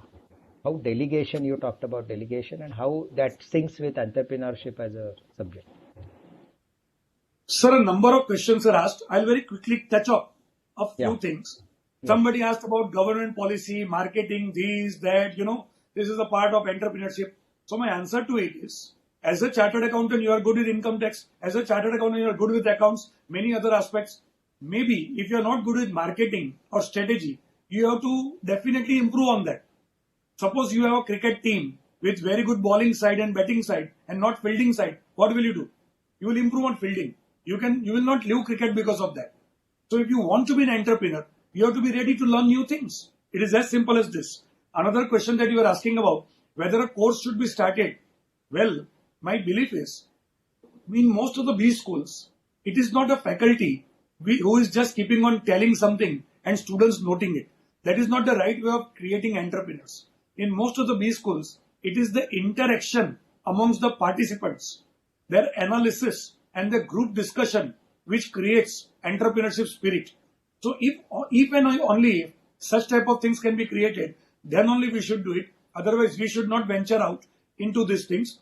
Right? We should focus on our core practices, our core area, and many other areas can be taken care of by various institutes. Now, the last question that you were asking about, I just forgot it. What exactly it was? A delegation.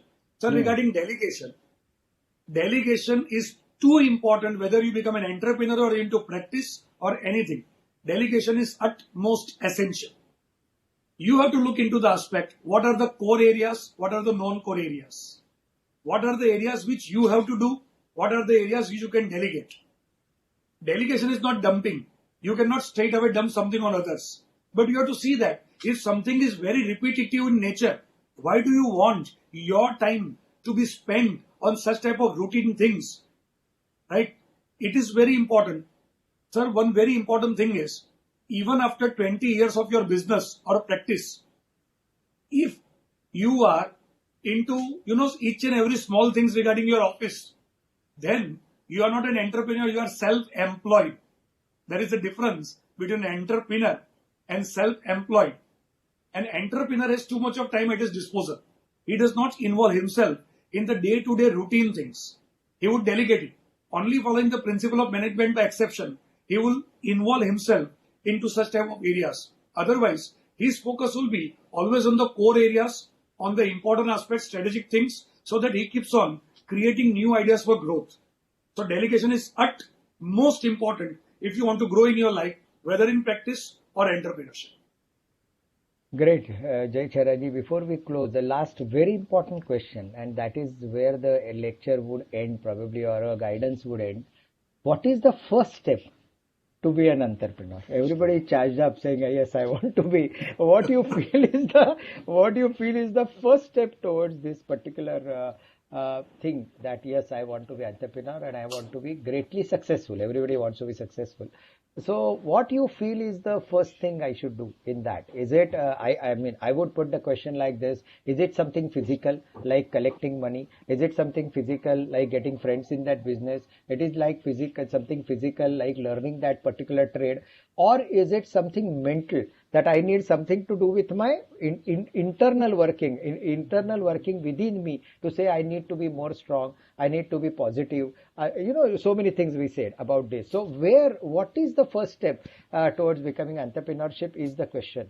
So where I really start, internally or externally, or whatever, both, or whatever you feel like, whatever is your answer to this?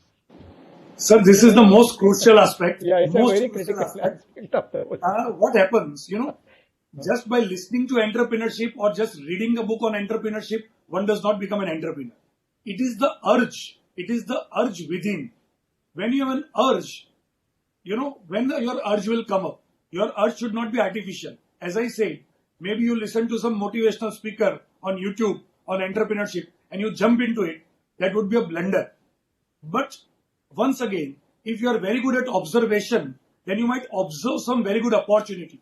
And when you observe and you have an urge, then you will first start mental preparation. You will start making some basic calculation. You will look at the market size. You will look at the feasibility study. And on the basis of that, I think what are we doing in terms of project financing for our clients? When you talk about project financing in terms of clients, what are we doing? We are looking into all the various steps of feasibility.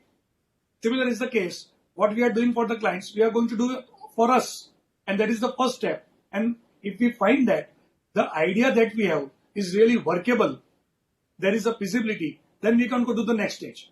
So the first step is observation, urge, and feasibility study.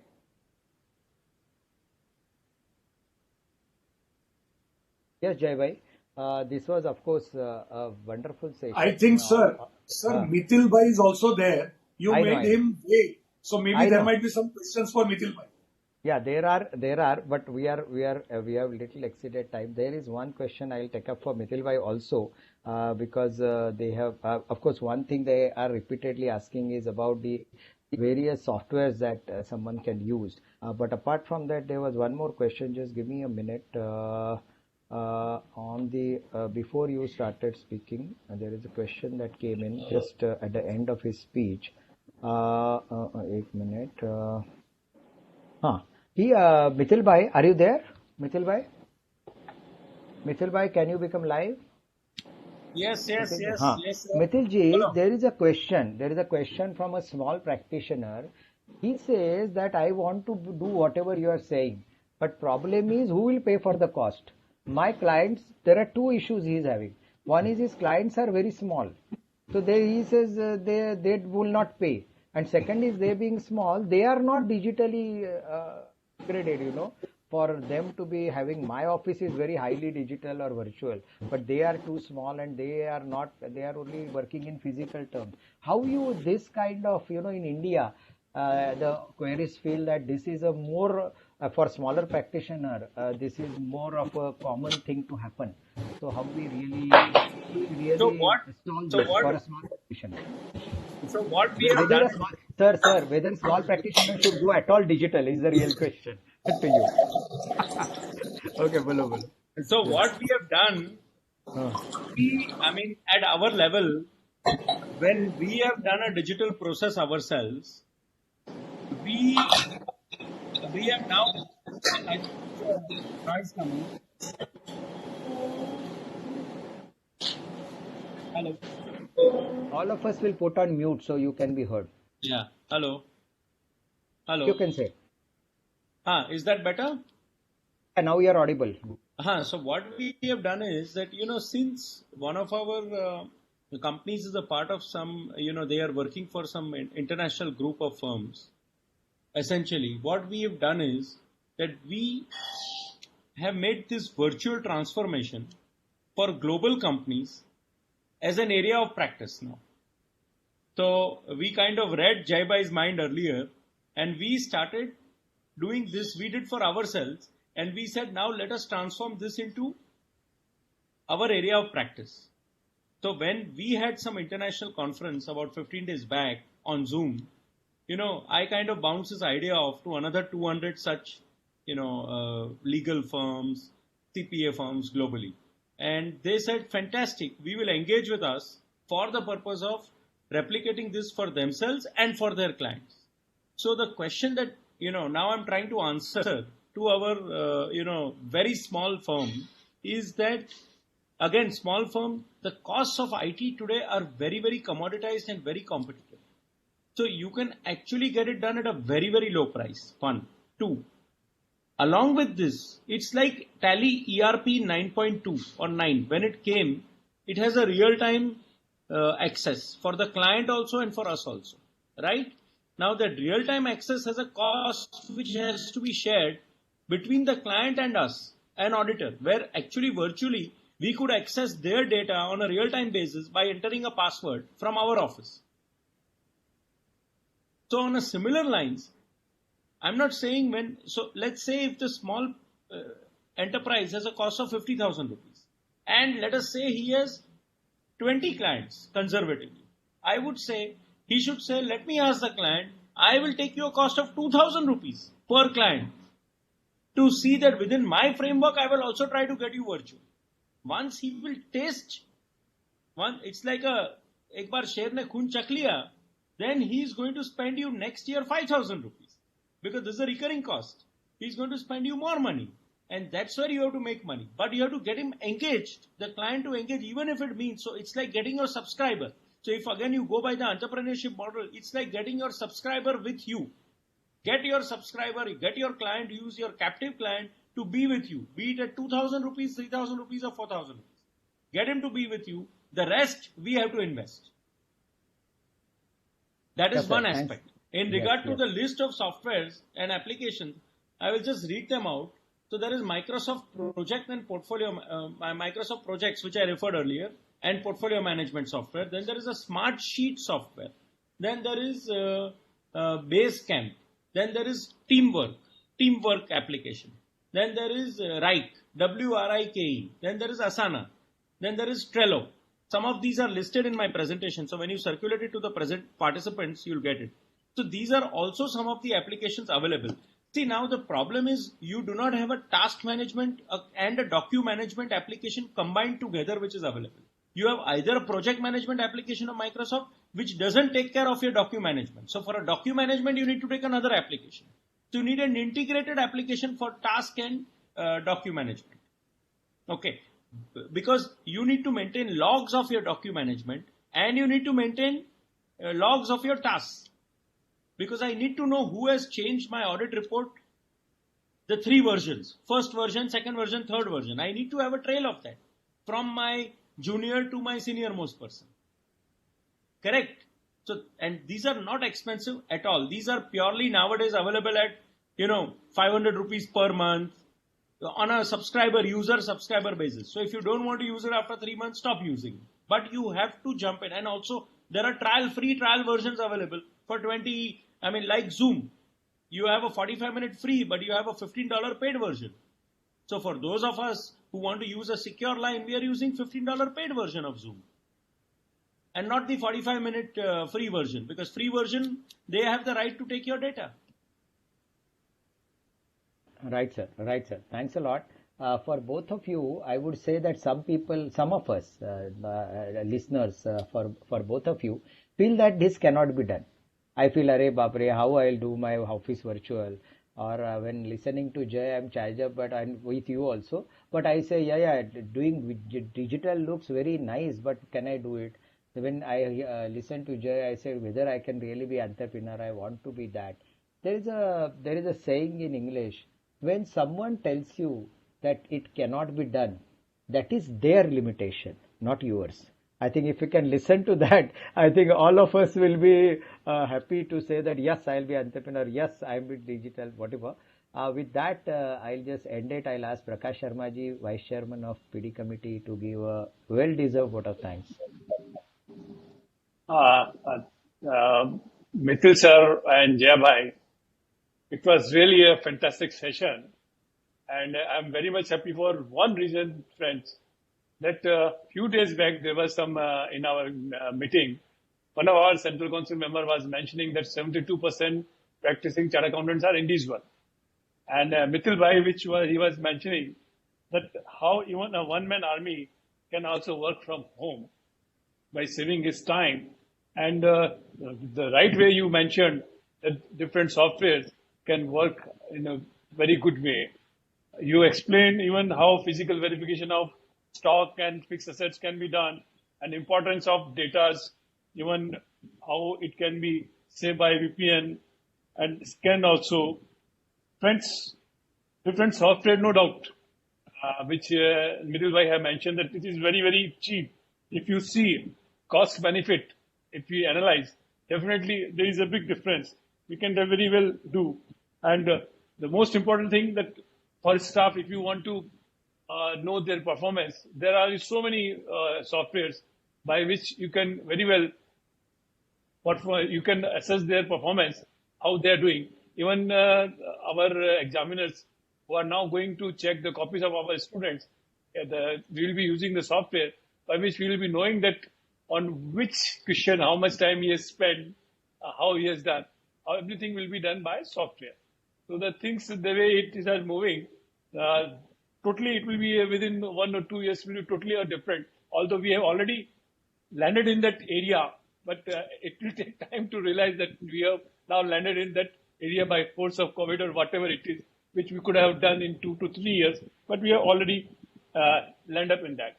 You mentioned that blackout period also, which is very, very important because some of the staff and the students, they were very much worried, and it should be very much clear for them that there should be some time that it is a blackout period, and that time we should not disturb our staff or our students or even our clients' staff. That is very, very important. And let me share with you, sir. I know lots of chartered accountants in Bhilwara. It is a very big market for textile. I know more than 50 chartered accountants who were previously doing project financing work. They understood the concept, and now they are the biggest, one of the biggest entrepreneur in textile market. And Kishangarh, this marble industry, there were some chartered accountants who were doing project financing for marble industry people. Now they themselves have become a big marble trader. So the way things have changed, the way things have improved, so many chartered accountants I know that they were doing job in particular industry. Then they left the job and they started their own business. One of the barley malt project, one of the employee has started in Rajasthan. He was initially working in one of the financial institutions. He left the things, he left the job and started his own and doing fantastically. So we chartered accountants, if we come to know technical part of it, financial side, if we are a real chartered accountant, I don't think there should not be any issue. And the way most of the startups, I was reading one of the articles, most of the startups are failing because of the bad management of financial matters. So a particular chartered accountant, if he enters in any good technical line, I'm very sure that the way today we both, because I have shared your feelings, it is very, very important for them that definitely a chartered accountant can do wonders even in that startup side also. So once again, thanks a lot. And thanks to my chairman also for conducting this session very well. Thank you. Thanks a lot.